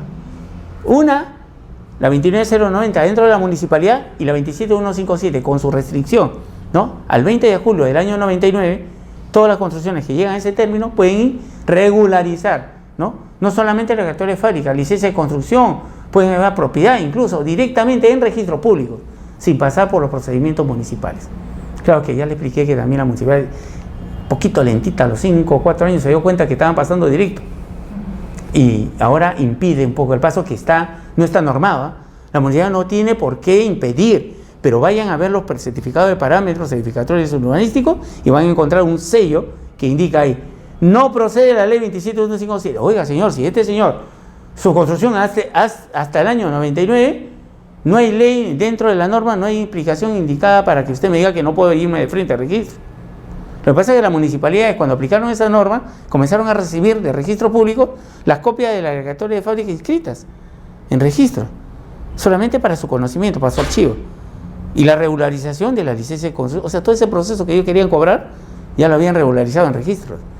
Entonces, por un tema, como dijo un amigo saneador, abogado, me decía, de picones nomás lo hicieron, pero ponen las normas ahí. Pero ¿qué pasa? Tampoco existe por parte del ente, digamos, superior al Estado, ¿no? Lugares para poder nosotros reclamar, ¿no? Porque el defensor del pueblo, a lo mejor, ¿no? Pero habría que explicarle al defensor del pueblo, pues, todo este tema para que se dé cuenta que están cometiendo una irregularidad la municipalidad al negar al contribuyente a regularizar diferentes. Porque en el Perú estamos así, hay que regularizar, hay mucha informalidad, ¿no? Y no solamente en la construcción, en todo aspecto, a nivel urbano también, ¿no? Hemos visto que las habilitaciones urbanas también, tan igual como las edificaciones, se presentan, se diseñan, hay normas, ¿no? Hay parámetros, ¿no? En los cuales se aprueban planos y después se construye la habilitación urbana. Pero en el Perú es al revés. Primero construimos la unidad pequeña y después nace la habilitación urbana. Y ahí viene la irregularidad de todo. Si no, no tuviéramos esas normas, ¿no? Este artículo quiero que lo veamos juntos, ¿no? Forma parte, mire, hay muchos temas de la Constitución. Dice la Constitución del 37, el 73, el 93, 20 años de diferencia. Vamos a ver la Constitución que nos rige en el año 93. Los tributos, vamos a ver sobre el impuesto, ¿no? Los tributos se crean, modifican o derogan o se establece una exoneración exclusivamente por ley o decreto legislativo en el caso de delegación de facultades, salvo los aranceles y tasas, los cuales se regulan mediante decreto supremo. O sea, los aranceles y tasas no necesariamente, no tiene que salir mediante ley, salen por un decreto supremo nada más. Las normas indican, la ley es el máximo, ¿no?, la máxima, digamos, norma jurídica en el Estado peruano. Pero dice que los tributos se crean, modifican o derogan o se establece una exoneración solamente mediante un decreto supremo, salvo los casos, ¿no? Los casos de aranceles y tasas, que son decretos supremos. Lo demás, ¿no? Exclusivamente se crean por ley o decreto legislativo. Los tributos por ley y decretos legislativos. Los aranceles y tasas por solamente un decreto supremo. Los gobiernos regionales y gobiernos locales, nos interesa porque como gobierno local estamos hablando del catastro municipal, pueden crear, modificar y suprimir contribuciones o tasas, o exonerar de estas dentro de su jurisdicción y con los límites que señala la ley. Esa última para con los límites que señala, no quiere decir que no haya límites, ¿no? A veces las municipalidades te crean impuestos, te crean contribuciones, suprimen otras, ¿no? Generan cambios, ¿no? En el uso, porque creen que no tienen límite, ¿no? Porque le dicen, puedes crear, modificar, suprimir contribuciones o tasas, o exonerar inclusive, ¿no? Ustedes saben que los jubilados tienen cierta exoneración en el pago del impuesto predial, ¿no? Que tienen que sustentarlo, ¿no? Y con los límites que señala la ley, tiene sus límites. O sea, vamos hablando del artículo, ¿quiénes son? El Estado, ¿cuáles son los límites? Al ejercer la potestad tributaria, debe respetar los principios de reserva de la ley y los de igualdad y respeto de los derechos fundamentales de la persona. Ningún tributo puede tener carácter confiscatorio. ¿Se acuerdan que una vez hablábamos que puede ser que tú no pagues tu tributo, no te hagan embargar no están en esa potestad de venir a embargarte tu casa?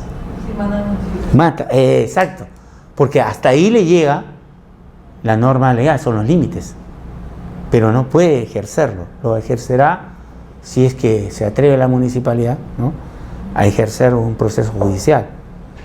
La municipalidad pierde en todos los casos, le digo. ¿Por qué? Porque la primera defensa vienen por la jurisprudencia.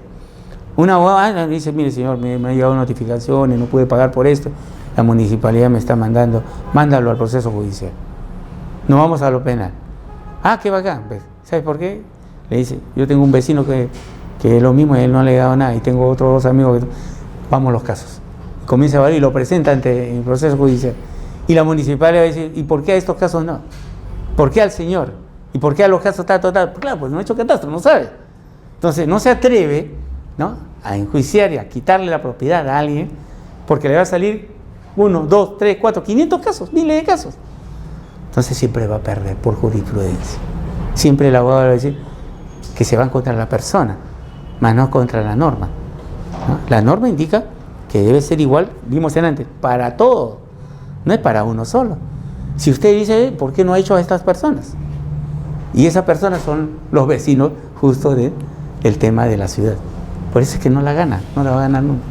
Y acá lo dice, ¿no? Ningún tributo puede tener carácter confiscatorio. La sanción: no surten efecto las normas tributarias dictadas en la violación de lo que establece el presente. No surten efectos, ¿no?, las normas tributarias dictadas en violación de lo que establece el presente artículo. Como que sanción no existe. Es que, a ver, analicemos un poco esto, ¿no? El tema del impuesto predial nace como un autoavalúo. Y el autoavalúo es porque la persona, ¿no?, de manera, digamos, voluntaria, se presenta a la municipalidad y solicita, ¿no?, ser contribuyente. Al solicitarlo de manera voluntaria, definitivamente, pues, estamos hablando que en ningún caso me están obligando a hacerlo. Entonces, según lo que dice acá, no surte efecto las normas tributarias dictadas en relación a lo que establece el presente artículo. La sanción, no sé, porque nace de un elemento, digamos, puro, ¿no?, solamente de percepción no obligatoria, sino de presentación natural por parte del contribuyente. Pues se acerca voluntariamente.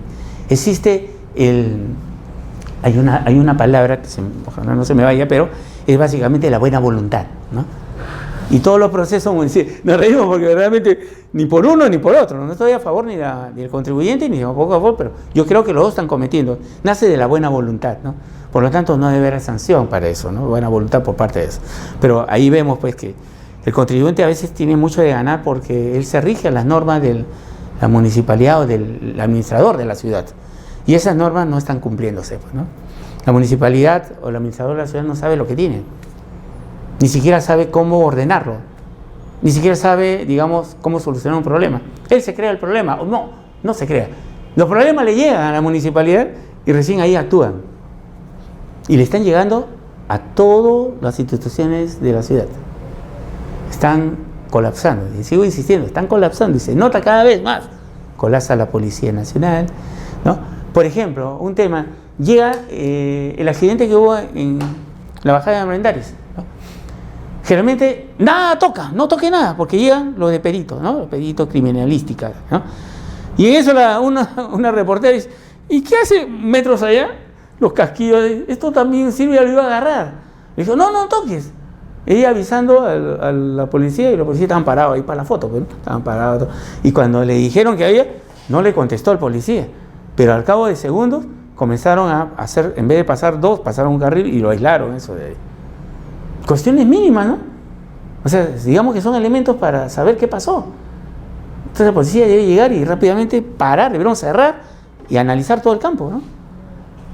Cuestiones mínimas, no la hacen. Entonces, sucede, por ejemplo, irregularidades, ¿no?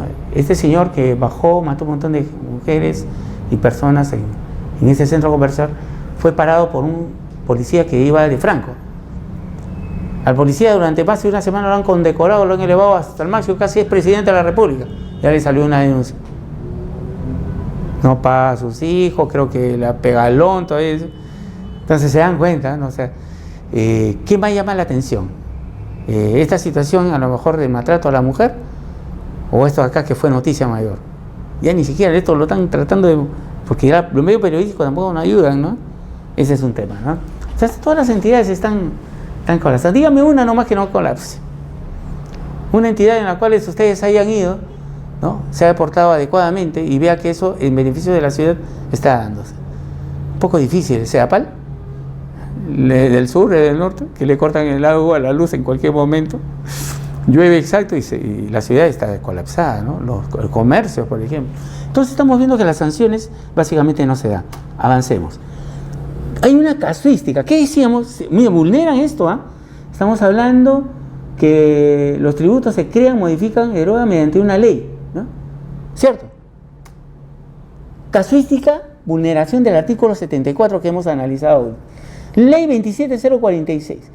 Disposiciones generales por parte de saneamiento.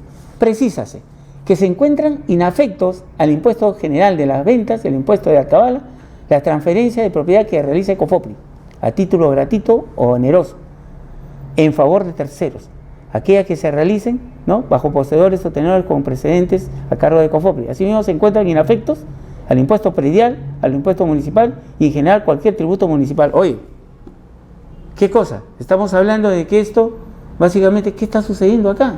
¿No? Se supone que esto es exclusivamente establece una exoneración por ley, ¿no? Pero estamos hablando de aranceles y tasas que se regulan mediante decreto supremo. Aquí dice, está la ley, pero esa ley vulnera el artículo 74, que es otra ley. Algunos dicen una ley suplanta otra ley. No, este forma un párrafo dentro de una norma de saneamiento físico legal. Y le deja a Ecofopri, dice que quedan inafectos el impuesto predial, o sea, los árbitros municipales no pagan nada cuando Ecofopri asume la titularidad de los predios. O sea, vulneran el artículo, ¿no? Límite de la potestad tributaria, ¿no? Los principios tributarios son los límites que se establecen en nuestra Constitución para el ejercicio de la potestad tributaria.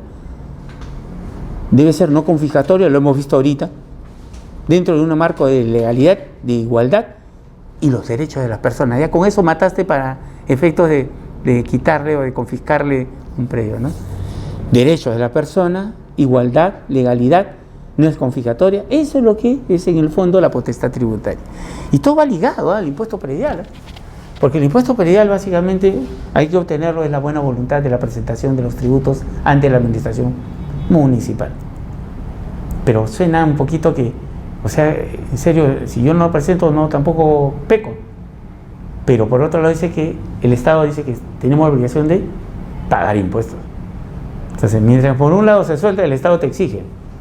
Entonces, pareciera que todavía falta afinar mucho el tema peruano del impuesto predial, por la realidad que presenta, por la informalidad, por el hecho de que hay etapas administrativas municipales que no se han cumplido, ¿no?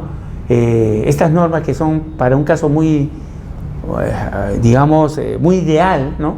No se cumple en la realidad peruana. Entonces hay que afinar más esos temas. Con razón los contribuyentes no van, pues. Si no, me van a embargar. Me lleno de notificaciones. Le llegan notificaciones, pero ahí quedó, pues, ¿no? Ahí quedó. Porque después de las notificaciones viene todavía el regalo, ¿no? O sea, amnistía. Principios tributarios. Los principios tributarios surgen como parámetros para racionalizar el poder tributario. Se aplican a todas las normas que establecen derechos, atribuciones y obligaciones vinculadas al fenómeno tributario, no siendo necesario que se plasmen en un texto normativo. Cumple doble función: positiva al ser informadores del ordenamiento jurídico y negativa al excluir del sistema jurídico a los valores y normas contrapuestos. Estamos hablando que el impuesto predial nace de principios tributarios que deben ser administrados y llevados por la municipalidad, básicamente, pero debe ser el conocimiento también del contribuyente, ¿no? ¿Por qué? Porque es ser informadores de ese ordenamiento jurídico. ¿Cuál es el ordenamiento jurídico dentro del impuesto predial? Todo el proceso de saneamiento físico-legal, pues, de regularizar tu propiedad, ¿no? De considerarte propietario y no posesionario, ¿no? De contribuir a lo que tienes. Si yo tengo un terreno, pago por el terreno. Si tengo una casa de 2 pisos, pago por la casa de 2 pisos. Si no es residencia y es industrial, pago por industrial. Pero también debo tener, quizás el mejor punto es que esto es lo ideal en el marco jurídico, pero no se está cumpliendo en la realidad peruana. Parece que el tema administrador de la ciudad y lo que es el contribuyente, existe un quiebre, ¿no? Uno aprovechándose de la situación, ¿no? Y el otro que quiere aprovecharse también, pero no puede porque no tiene la administración adecuada, ¿no? En antes hablé con un amigo y me decía, pues sí, pues la municipalidad, ¿qué le podemos exigir, pues? Si son, ser alcalde es un tema político. Así lo han convertido, ¿no? El tema de administrador de la ciudad, ¿no? Mientras avanzamos en tecnología, ¿no? Para lo que es el catastro, el inventario, la implementación del mismo en la municipalidad, nuestras normas del administrador pues cada vez son mínimas, ¿no? El hombre no es necesario que tenga estudios de nada para ser alcalde. Y cuando alguien que administra no sabe nada, pues administra mal, ¿no? Si un administrador no sabe ni siquiera cuántas sillas tienes, vas a seguir comprando o a lo mejor no compras. Y de una u otra manera está mal la decisión. Igual sucede, imagínense cuántos elementos urbanos tiene la administración de una municipalidad en la ciudad. Va desde los predios hasta el equipamiento inmobiliario urbano, los servicios de infraestructura urbana. No creas que eso lo maneja cada entidad, no, esos son las empresas de servicios. Pero ¿quién administra todo eso? La municipalidad. En realidad es un manejo muy fuerte. Y sigo insistiendo, las municipalidades deben tener el rol tan igual como los hospitales, 24 horas del día. La ciudad, los peores momentos de la municipalidad en estos últimos 3 meses han sucedido de madrugada. Serenago, policía, nadie se entera. Recién al día siguiente cuando ya todo está consumado, ¿no? Ese es un tema. Más aún, los temas naturales que generan, digamos, distorsiones en la ciudad han aparecido en cualquier momento. De noche, una lluvia de 3, 4, 5 horas de toda la madrugada y al aniego respectivo. Si hubiese estado la municipalidad funcionando, apenas sucede el aniego porque está el dron, ¿no? Filmando, uy, posible aniego en tal lugar, llego y comienzo a evacuar rápido para que en el día no se haga el atoro, porque trabajo de madrugada. Es como los antiguos trabajos de pistas de refacción que se hacían en las madrugadas y no en el día, porque uno piensa, hago en la madrugada y en el día cuando está mayor afluencia ya pues pasa, ¿no? Pero fíjese que todo eso, ¿no? Falta de previsión, yo creo que sí. Mal manejo administrativo de la ciudad, también, pero yo creo que es la cabeza. La cabeza no distingue o no tiene la idea de en qué puesto está, pues definitivamente cualquier arreglo abajo no va a ayudar. No va a ayudar. Está sucediendo, ¿eh? Está sucediendo. Principios tributarios. Clase. Dependiendo del tipo de tipicidad de constitución que hemos visto, los principios tributarios pueden ser explícitos, aquellos que encontramos a los principios de legalidad tributaria y de reserva de ley, igualdad, no confiscatariedad, o sea, no puede ser confiscatorio, o sea, no puede confiscar, y el respeto a los derechos humanos. O sea, eso está explícito, o sea, nadie puede negar. En el tema, digamos, de principios tributarios, no hay confiscación, todos son iguales y deben respetarse los derechos humanos. Esa es la buena voluntad, pues. ¿Se dan cuenta? De eso se aprovechan los dos lados, tanto contribuyentes como la municipalidad. Implícitos se derivan de la interpretación sistemática de este ordenamiento constitucional. En este rubro tenemos a los principios de irretroactividad en materia tributaria, capacidad contributiva, generalidad y solidaridad. O sea, lo implícito derivan de cómo interpretamos este sistema, ¿no? El sistema de ordenamiento constitucional. Es que en realidad todo está normado. Si no lo norma, digamos, la entidad a nivel municipal, lo norma el Estado, ¿no? Es como le explicaba a ustedes. No nos imaginamos, según la norma del Estado, lo que es explícito, que cualquier persona que camina desde Tumbes hasta Tacna, por toda la costa peruana, no debe haber ningún elemento que interrumpa su camino. Constitución política del Estado. Pero es mentira, pues. En Tumbes nomás se quedan canoas de Punta Sal, ya ahí empiezan las construcciones. Y en Lima tenemos el Regata Lima, no puedo pasar. Y así sucesivamente hay diferentes zonas del Perú. ¿Y qué está sucediendo? Se ha incumplido la Constitución política, la norma legal más importante de este Estado peruano, la Constitución política del Estado. Si violan la Constitución política, imagínense un decreto supremo, una norma legal, hacen lo que quieren, pues, ¿no? Muchos abogados dicen que ya no deberíamos tener más abogados, ¿no? Demasiado abogados. Como decía un abogado mío, amigos, porque en COFOPRI cuando se trabaja en pareja. Un ingeniero, arquitecto o con un abogado. Siempre un abogado me contó un chiste. ¿Tú sabes el chiste de los abogados? ¿Cuál es? Le dice, ¿qué sería el mundo sin los abogados? Ah, no, le digo, ¿cuál sería? El paraíso. El paraíso sin los abogados. Principio de reserva de ley, lo que hablamos en antes. Puede ser visto bajo dos puntos de vista jurídicos, ¿no? Vinculado al aspecto formal, pues los tributos deben crearse mediante ley o norma jurídica. Nulo tributo sin ley. O sea, no hay tributo si no está la ley, ¿cierto o no? O sea, si no norma una ley, ¿qué tributo vas a dar? Pero hay municipalidades que hay que tributar por tanto. Por limpieza, un nuevo tributo. No, hay que, ¿cómo se llama? Porque se va a hacer el gasoducto, camisea, tributamos un poquito más para apoyar eso. Está haciéndote contra la norma. Y ya lo quitaron, ¿no? Del recibo de luz, ¿no? ¿Se acuerdan? Pero por ahí, por otro lado, han subido el metro cuadrado, ¿no? de costo y ahora se mantiene el mismo costo. Sí, son tremendos acá. Relacionado con sus orígenes históricos, con la representación de los contribuyentes. No hay impuesto sin representación, claro. Yo no voy a pagar un impuesto si no tengo, pues, el representante normal en la ciudad, que viene a ser la municipalidad, el administrador de la ciudad.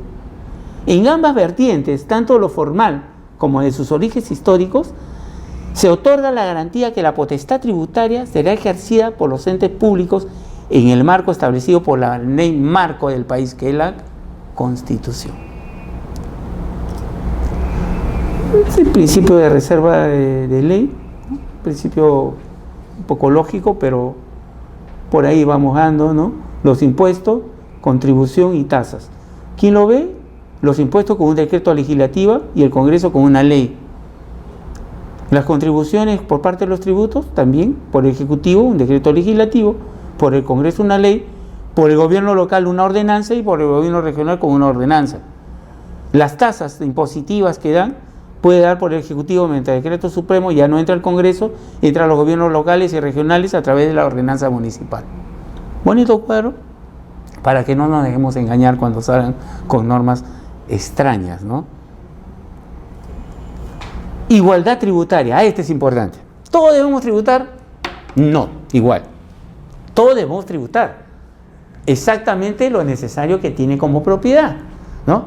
O lo que yo registro en el auto avalúo, ¿no? O sea, no todos pagan igual. Hay que dice, yo soy contribuyente. ¡Ay, qué bonito! ¿Sí? Sí, yo pago todo el año. Ah, sí, bestial. ¿Y yo por qué pago trimestralmente? Porque es muy caro. ¿Y por qué pagas todo el año? Mi terreno acá está. Terreno cercado en Pirca. terreno vacío. Oye, pues si tienes un hotel de 4 estrellas ahí levantado.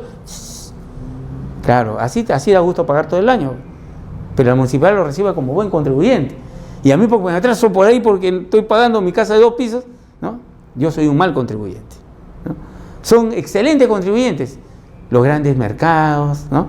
WOM, Vivanda, ellos pagan cantidad, porque pagan cantidad. O sea, la municipal en el fondo parece que su prioridad es quién paga más, no quién contribuye a la mejor información, eso no. ¿Quién paga más? ¿No? O quién paga todo el año, ¿no? Claro, tú pagas por el año 400 soles y yo pago 400 soles cada trimestre, pero tú no tienes construido nada. Pero dice, callado, total, la municipalidad no se da cuenta. Ya saben, pues, que la municipalidad realmente no actúa. Entonces vemos esto. Este principio debe entenderse en 2 sentidos. Una perspectiva jurídica como paridad de posiciones, de forma que los contribuyentes se encuentren en igualdad de circunstancias y colocados ante un mismo régimen tributario. Lógico, ¿no? Salvo los jubilados, que tienen un régimen tributario distinto, que casi les exoneran ellos, ¿no? Pagan casi mínimo, ¿no? Y en el caso de la óptica económica, constituye la obligación de contribuir a las cargas públicas en igual medida, ¿no? Una relación a la capacidad contributiva de cada contribuyente. Principio de igualdad tributaria. Seguimos. En materia tributaria se manifiesta en estos aspectos. Igualdad tributaria. Todos los contribuyentes comprendidos dentro de una misma categoría debe recibir el mismo trato. Si yo tengo casa habitación, mi rango de contribución de impuestos debe estar regido según los cuadros de valores unitarios, según lo que es el cuadro del Reglamento Nacional de Tasaciones, referido a cuadros de casa habitación. Pero casa habitación, y tengo uno lote industrial, este debe pagar mucho más, por las características que tiene la construcción, ¿no? Deben recibir el mismo trato según eso, debe igualdad tributaria. El monto del tributo debe ser proporcional a la capacidad económica de quien lo paga.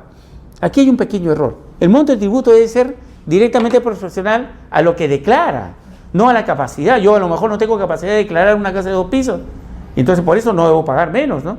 Yo pago de acuerdo, acuérdense siempre de la cinta métrica, el justo precio del valor que yo tengo. Entonces yo declaro lo que tengo, no declaro lo que puedo pagar, ¿no? Y la municipalidad debe recibir eso. Para recibir, antes que yo le dé mi información, la municipalidad debe decir, ahí viene el señor de una casa de 2 pisos, ¿no? Construido y que tiene licencia de construcción y todo. Y viene el señor y voy a declarar, ya, perfecto. A este no lo conozco. Este nuevo contribuyente, es cierto, pues cuando tienes el catastro y el inventario, la municipalidad ya tiene la información, porque sin que se den cuenta, o se dan cuenta, básicamente participa toda la población, ellos ya saben lo que sucede en cada predio. Entonces el alcalde debe ser una persona que está lista a recibirlo. Este señor es nuevo contribuyente, dicho y hecho, recién se está presentando. No, ahí viene el señor que el año pasado demolió su casa de 2 pisos y ahora tiene un hotel de 5 pisos. Ya, es que el alcalde tiene conocimiento de eso. Uy, ahí viene la Club de Madres solicitando lo que hemos programado para el próximo trimestre, la construcción de un local de la Casa de la Mujer. Y vienen a eso. Se adelanta a la acción del poblador porque él conoce lo que está sucediendo en cada lote. Pero ahora no, el alcalde cierra la puerta. No estoy para nadie, ¿no? No aparezco en un sitio. Llegan los documentos y dice, ¿qué será esto? No tengo gente para ir a averiguar. Entonces, y encima todavía, ¿ahora qué se me ocurre hacer en la ciudad? Un túnel. Llego hasta Japón. Nadie me impide, pues total, soy autónomo. Mala interpretación jurídica y a la vez mal conocimiento de lo que sucede en la realidad de su jurisdicción, ¿no? Sigamos ahí. Entonces, estamos en eso. Se puede clasificar a los contribuyentes en categorías diferenciadas, no debiendo ser arbitrario o irracional. Se debe respetar la generalidad de la ley tributaria. No debe clasificar, se puede clasificar en categorías diferenciadas según el uso, ¿no? Los contribuyentes se diferencian en ¿qué? En el uso que tienen sobre su predio, sobre la propiedad. Ahí entra la diferencia, más no en que decir es blanco o negro, cholo, alto, bajo, no, sino solamente en lo que es su característica de propiedad. Principio de respeto de los derechos fundamentales. Este principio se establece en que en ningún caso una norma tributaria puede transgredir los derechos de los que goza la persona, y que se hayan reconocido en la Constitución. Derecho al trabajo, la libertad de asociación, entre otros. Si bien el artículo 74, que hace referencia a los derechos fundamentales en general, también es adecuado señalar que en materia tributaria algunos derechos se verán más afectados que otros cuando alguna norma de esta especialidad transgreda el orden constitucional, lo que vimos de COFOPRI, ¿no? ¿Se dan cuenta? Pueden ser, yo que soy vecino de ese asentamiento titulado por COFOPRI y veo que a esto los han exonerado el impuesto predial y yo estoy pagando, ¿cuál es y encima yo me pongo a pensar, el que analiza, yo he comprado, he sacado licencia, pago mis tributos, esto agarraron un parque e invadieron, viene COFOPRI, viene el Estado y todavía encima no pagas impuesto predial. ¿Cómo te sientes? Como el malo de la película, ¿no? Básicamente tengo un problema. Esta administración de la ciudad pareciera que incentivara a las invasiones o a la informalidad. Es lo que explicaba la vez pasada, ¿no? Generalmente un comerciante llega a una zona, el informal, mira las veredas y ve ya la ubicación de su futuro comercio. Y de a poquito se va sentando. Primero tiran un trapito, ponen sus cosas. Como nadie lo ve, y la comunidad nunca lo vota, salvo que alguien tire dedo, que son los comerciantes, ¿no? Comienzas a crecer. Ya no son 1 metro cuadrado, son 2 metros cuadrados. Pasa medio año, ya no solamente es lo mío, te alquilo espacios a otro. O sea, y al final la municipalidad, cuando se dio cuenta que la vereda de 2 metros a veces se reduce a 1 metro, y alguien critica, porque todos los ambulantes están ahí, los voto. Y ellos te dicen, discúlpame, no me puedes votar. A mí me para la construcción política del Estado. Tienes que reubicarme. Y la municipalidad, antes de decir, te voto, dice, no, a ver, 1, 2, 40 votos. Aquí no los voto, porque estos sí votos, con B chica sí me conviene. No puedo votar con B grande. Entonces, los reubica. O sea, la reubicación básicamente no debería existir cuando es transgreden, digamos, una norma de propiedad, ¿no? Que me puede afectar a mí, ¿no? O sea, no puede. Eso de regularizar ha dado pie a que utilicen políticamente y básicamente desordenen la ciudad y haya pues tantos alcaldes que están 20 años, 30 años, ¿no? No se mueven, ¿no? Nadie los mueve, ¿no? Sí, ahí ya tenemos como 8 alcaldes que están así. Principio de no confiscatoriedad. O sea, la figura es bien evidente, ¿no? No te pueden hacer esto, pues, ¿no? También denominado interdicción de la confiscatoriedad. Sirve como mecanismo de defensa del derecho de propiedad. ¿Sí? Ese es el punto principal. Mecanismo de defensa del derecho de propiedad, al evitar que se afecte irrazonablemente y desproporcionadamente la esfera patrimonial de las personas. Un tributo es confiscatorio cuando su monto supera una parte sustancial de la manifestación de riqueza concreta sobre la cual se afecta en cualquier quantum o termina absorbiendo la fuente productora de renta. Es confiscatorio, pero nunca sucede para el impuesto predial, pues no supera lo sustancial de la manifestación de riqueza que uno, bueno, entre términos, riqueza de lo que uno presenta a la municipalidad, ¿no? Salvo que uno, mire, ¿sabe qué? Ven, el propietario tanto de eso, voy a construir un rascacielos de 50 pisos. Me voy con una exageración, ¿no? O a lo mejor voy a declarar, ¿no? Toda una manzana. Yo le he comprado toda la manzana. Es una manifestación de riqueza un poco excesiva, ¿no? Que no lleva, digamos, a perder eso. Entonces, algo está pasando ahí, ¿no? Declare usted, ¿no? Y ahí viene el otro tema. Declarar ante la municipalidad la propiedad no implica el cruce de información con respecto a sus ingresos. En el impuesto predial usted no pone cuánto gana, solamente propiedad. Y no hay forma de relacionarlo salvo que levanten cuentas, ¿no? Como estamos viendo ahora que está sucediendo, entonces todo un permiso. Pero si tuviéramos una información de ciudad interlazada, sería muy fácil cruzar información. Información, digamos, del Ministerio de Economía, ¿no? De ingresos, ¿no? Versus propiedades. Recién cuando sucede un proceso judicial nos damos cuenta que un señor político tiene 5, 7 o 10 propiedades, ¿no? O hay un político que tiene 10 universidades. Entonces, ¿Dónde se ha visto eso, no? Entonces, ese es un tema, ¿no? O sea, estamos hablando de que no hay ese curso de información porque no hay el inventario nacional. Y ustedes saben que el inventario nacional ordena a la municipalidad, ¿no? Pero también ordena a la información de quién, de las entidades que forman parte de la ciudad. Ministerios, organismos públicos descentralizados, ellos también llevan, del inventario llevan la información.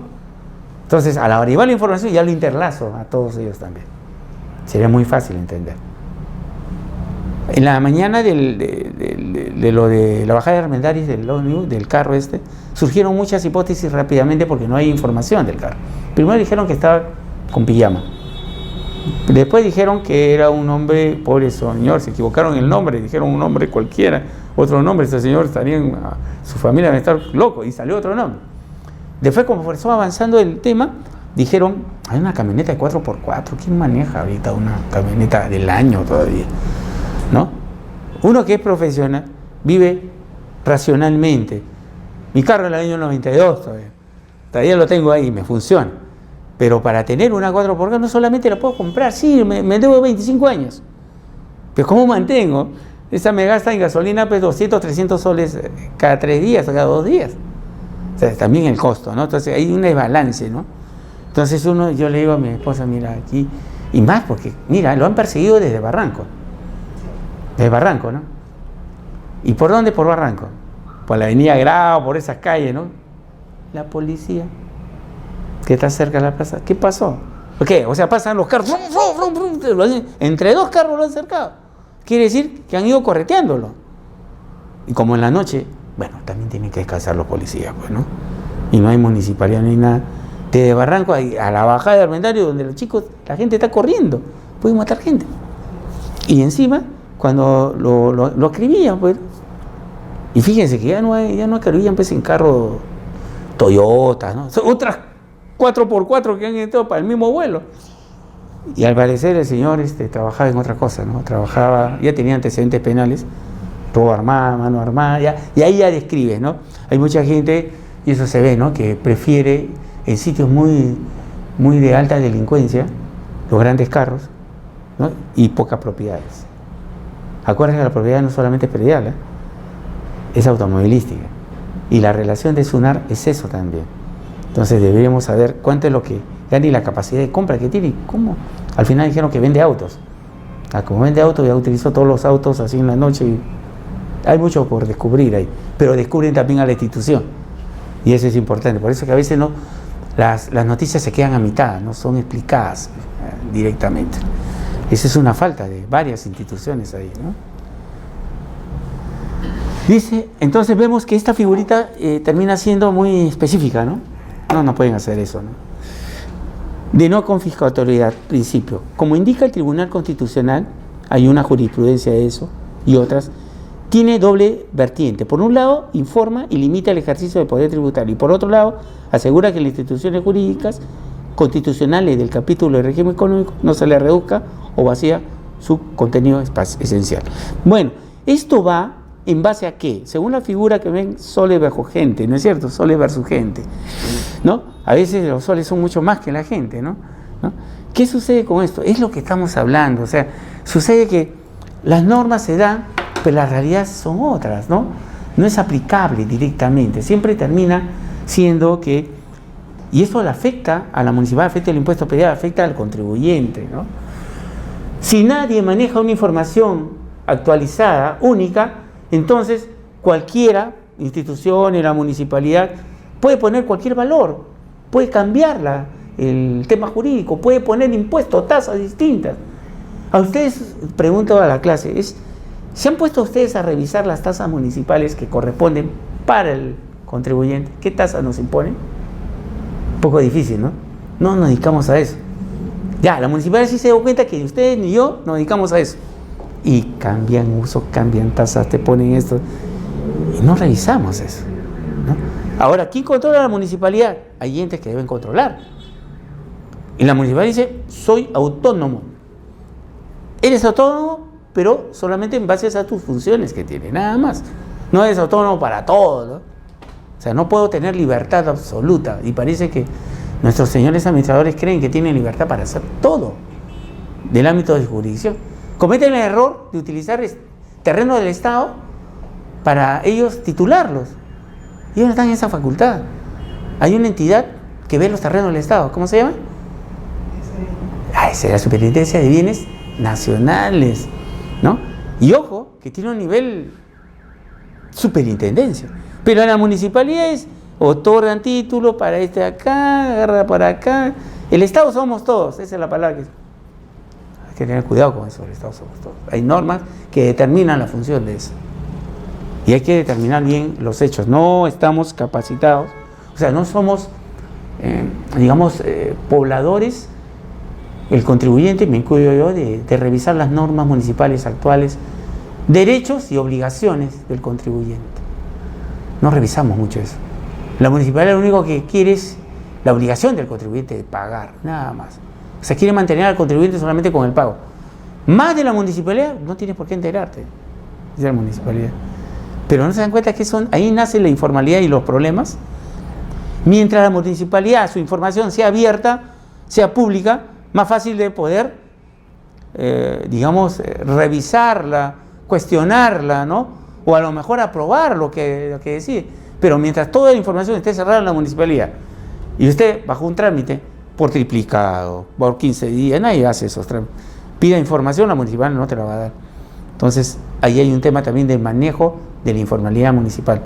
Por eso es que no entran a la interrelación de información. No quieren ser interlazados, ¿no? No quieren sistematizar la información, no quieren hacer pública la información. Y el catastro del inventario, su principal función es llegar a ser pública la información. Cuando se llega a ser pública la información, es muy evidente que va a mejorarse las cosas, ¿no? No solamente el hecho de cuánto gana un funcionario, que lo publique, está bien, pero las instituciones deben publicar también su funcionamiento, más las municipalidades. Yo diría, eso sería cultura municipal administrativa, que debería la municipalidad darle a sus contribuyentes. Y vas a ver que si ellos se muestran abiertos con sus defectos o sus virtudes, más confianza va a tener el contribuyente de la municipalidad que exigirle que aporte un impuesto, ¿no? Que a lo mejor hasta mal calculado está, ¿no? Este principio tiene caracteres objetivos y subjetivos. Eso de no confiscar los bienes. En el primero, el análisis radica en la norma en sí misma, mientras que en el segundo, el estudio gira en torno a las particularidades específicas de cada contribuyente. Lo sabemos.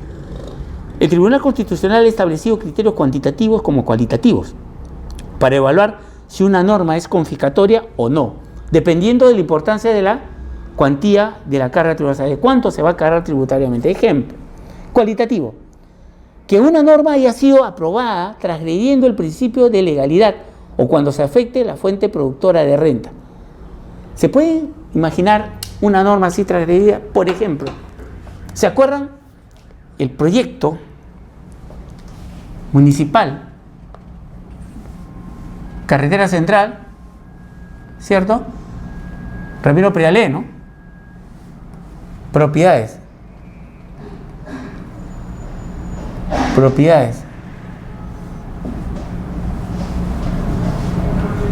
Propiedades alrededor de este nuevo proyecto. ¿Se acuerdan? Dijeron, esta es la Ramiro Prialé. Primer proyecto, atoro en lo que es la carretera central. Solución, una paralela, ¿no? Hacemos a la Ramiro Prialé la carretera paralela. ¿Se acuerdan que hablaron? Más de 80 predios para expropiar. Dijeron que ya estaba listo todo. Y las casas aquí tenían 30, 40, 50 años de construidas. Principio de propiedad, principio de autonomía del contribuyente. Comenzaron a mí nadie me ha dicho que me van a confiscar. A mí nadie ha dicho que me van a expropiar.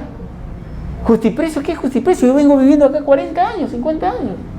Y así un montón de propietarios comenzaron a protestar en televisión.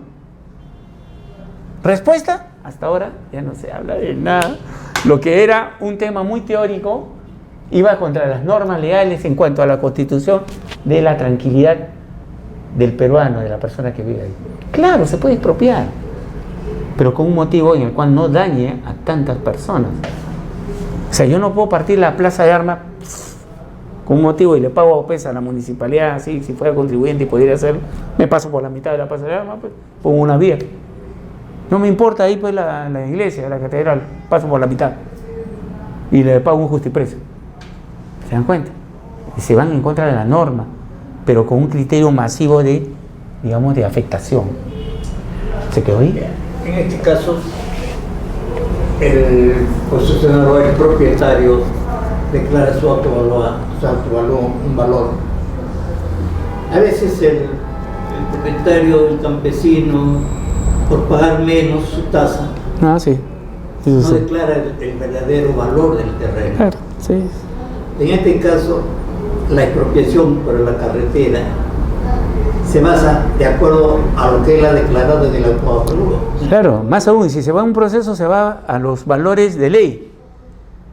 Básicamente al arancel. O sea, y son más bajos todavía, ¿no? Ahora, no crea que todas las personas que son expropiadas declaran mal, ¿no?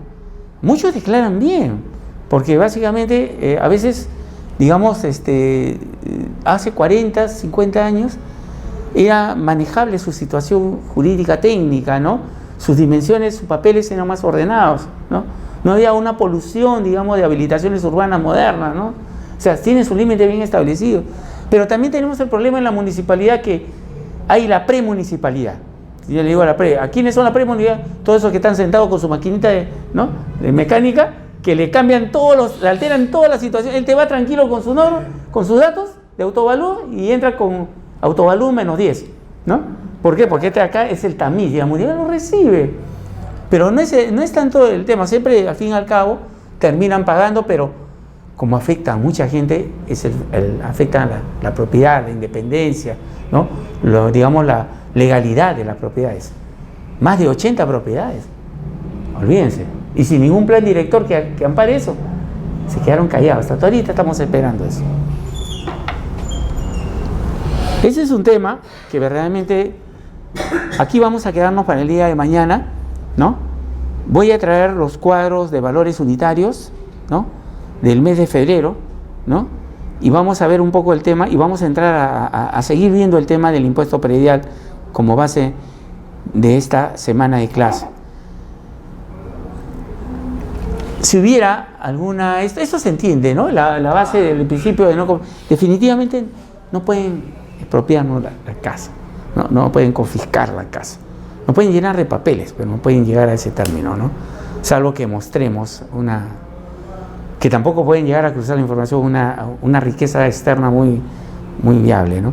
Aunque en algunos casos vemos gente que vive en un cuartito, ¿no? 5 o 6 personas con un solo baño adentro, chiquito, de adobe, todo, y eso viene una 4x4 para esa estación. El dueño viene en 4x4. Hay una discrepancia entre lo que uno observa, ¿no? Salvo que adentro a lo mejor pues tenga toda la tecnología de último momento, ¿no? Pero es raro, ¿no? Raro a veces, ¿no? Ahora caen realmente los asesinatos, los robos, caen en carros de último modelo del año, ¿no? Muy fácil parece que se accede, ¿no? Y hay que tener bastante en cuenta de eso. El impuesto predial no es malo. Nos hemos dado cuenta que en realidad el impuesto predial debe nacer, digamos, como una necesidad del contribuyente de, como dice, contribuir a la ciudad, ¿no? Por aporte, para que ese aporte pues venga en beneficio mío en el manejo del hábitat urbano, ¿no? Que yo tenga elementos, digamos, para poder vivir tranquilamente en la ciudad. Seguridad, protegido, ¿no? Impuesto predial por eso. Pero para eso también, para que nazca el impuesto predial, pues tiene que haber primero el inventario. Si no, no nacen los planes urbanos, no nace un impuesto predial seguro, no nace la municipalidad con una información centralizada, no nace nada. Estamos hablando de que es necesario que se inicie con el inventario. Muchos dirán, pero vamos a esperar mucho, pero es que es necesario iniciarlo, hay que empezar. Al empezar, vamos a generar todos los procesos que ahorita estamos viendo en teoría, pero que no se manifiestan en la vida cotidiana. Todo esto es teórico, pero se contrasta por la realidad. La realidad nos está votando otra cosa. Una informalidad, inseguridad, deficiencia de instituciones, un mal manejo administrativo de la ciudad. Ese análisis no se está haciendo. pero lo vemos todos los días hay algo raro. O matan, chocan o roban, o este de acá se corrompe, o este, pucha, que todos los días tenemos algo en la ciudad. No sé qué pueda suceder más, ¿no? Ya no sé, pues entran a cualquier centro comercial, hasta los chifitas chiquitos son asaltados. Ya uno dice, ¿por qué no se meten al barrio? Pues, ya métanse ahí. Pues, no, esos chiquitos que están ahí, que tienen pues 4 o 5 meses, ¡ay, los asaltan! ¿No? Peor, asaltan y te matan porque no tienes plata. Por miso. Pero ese es el tema de ciudad, hay que analizarlo, ¿ya? Vean todo eso y mañana estamos viendo un poco el tema del manejo de los cuadros de valores unitarios. Quiero enseñarles a manejar eso, ¿no? Con un caso, si me traigo un caso específico. Si no hubiera alguna pregunta, dígame. La depreciación se calcula. ¿La qué? La depreciación de Sí. un inmueble se calcula en base a tiempo, ¿no? Claro. El porcentaje. Se cruzan 3 cosas: estado de construcción, el tiempo, el material de construcción. Esos son los cuadros que nos dan el Reglamento Nacional de Tasaciones. Una edificación puede tener 40 años. Entonces, en los cuadros hay de 1 a 5 años, de 5 a 10, de 10 a 20, así. Uno escoge los años. Y después el material predominante, ¿no? Si puedes concreto, adobe, no sé, pues hay esos valores. El material predominante es lo que uno visita y observa. Y después el estado de conservación, si bueno, malo, regular, y me sale un porcentaje. Ese porcentaje yo lo aplico, ¿no?, sobre el valor, ¿no?, el valor de todos los costos unitarios que me dan, y me saldrá a lo mejor 20%, o sea, 20 entre 100, ¿no?, y lo disminuyo en 1, que es la unidad, y me sale el valor. Y ese valor 0.70 lo multiplico por 600 soles por metro cuadrado, y me va a salir 400 soles, ya lo deprecié. Los 200 soles es el valor de depreciación. ¿Cuál es el máximo porcentaje de la ¿Para depreciarlo? depreciación? Claro. No, es que puede tener 60 años, 70 años y ya llega un tope, ¿no? Claro. Ya llega un tope, pero ese porcentaje también puede variar, ¿no? Puede variar porque a lo mejor es de ladrillo de arcilla, ¿no?, y no es de adobe, ¿no? O a lo mejor sus instalaciones están en buenas condiciones, no hay colapso de la misma. O sea, el hecho de los años no implica que necesariamente la edificación esté mala. Puede estar regular, puede estar buena. Hay gente que se mantiene su casa, pero en un estado de conservación que nunca va a llegar a bueno ni muy bueno. Pero pues, claro, se maneja. Como hay gente que tiene, hace poco he visto una señora que en un edificio de departamentos se inundó todo. Y lo del primer piso, que después tienen 2 años de inaugurado, destrozado. O sea, se rompió la instalación de agua y desagüe. Y usted sabe, para poder ver si está en malo, bueno, regular estado de construcción, depende de las instalaciones. Cuando colapsan ya se bajó todito. Y tienen 2 años reconstruidos. Es criterio, por eso hay que manejar las tablas. A ver si puedo sacar una tabla y ver un caso y lo revisamos acá. Y el arancel también, ¿no? Pero lo más interesante es la construcción, porque el arancel, el número arancelario se multiplica por el metro cuadrado del terreno. Nada más. El terreno no se deprecia. Lo que se deprecia es la construcción. Más bien el terreno siempre tiene un valor actualizado. Gracias, señores. Muchas gracias.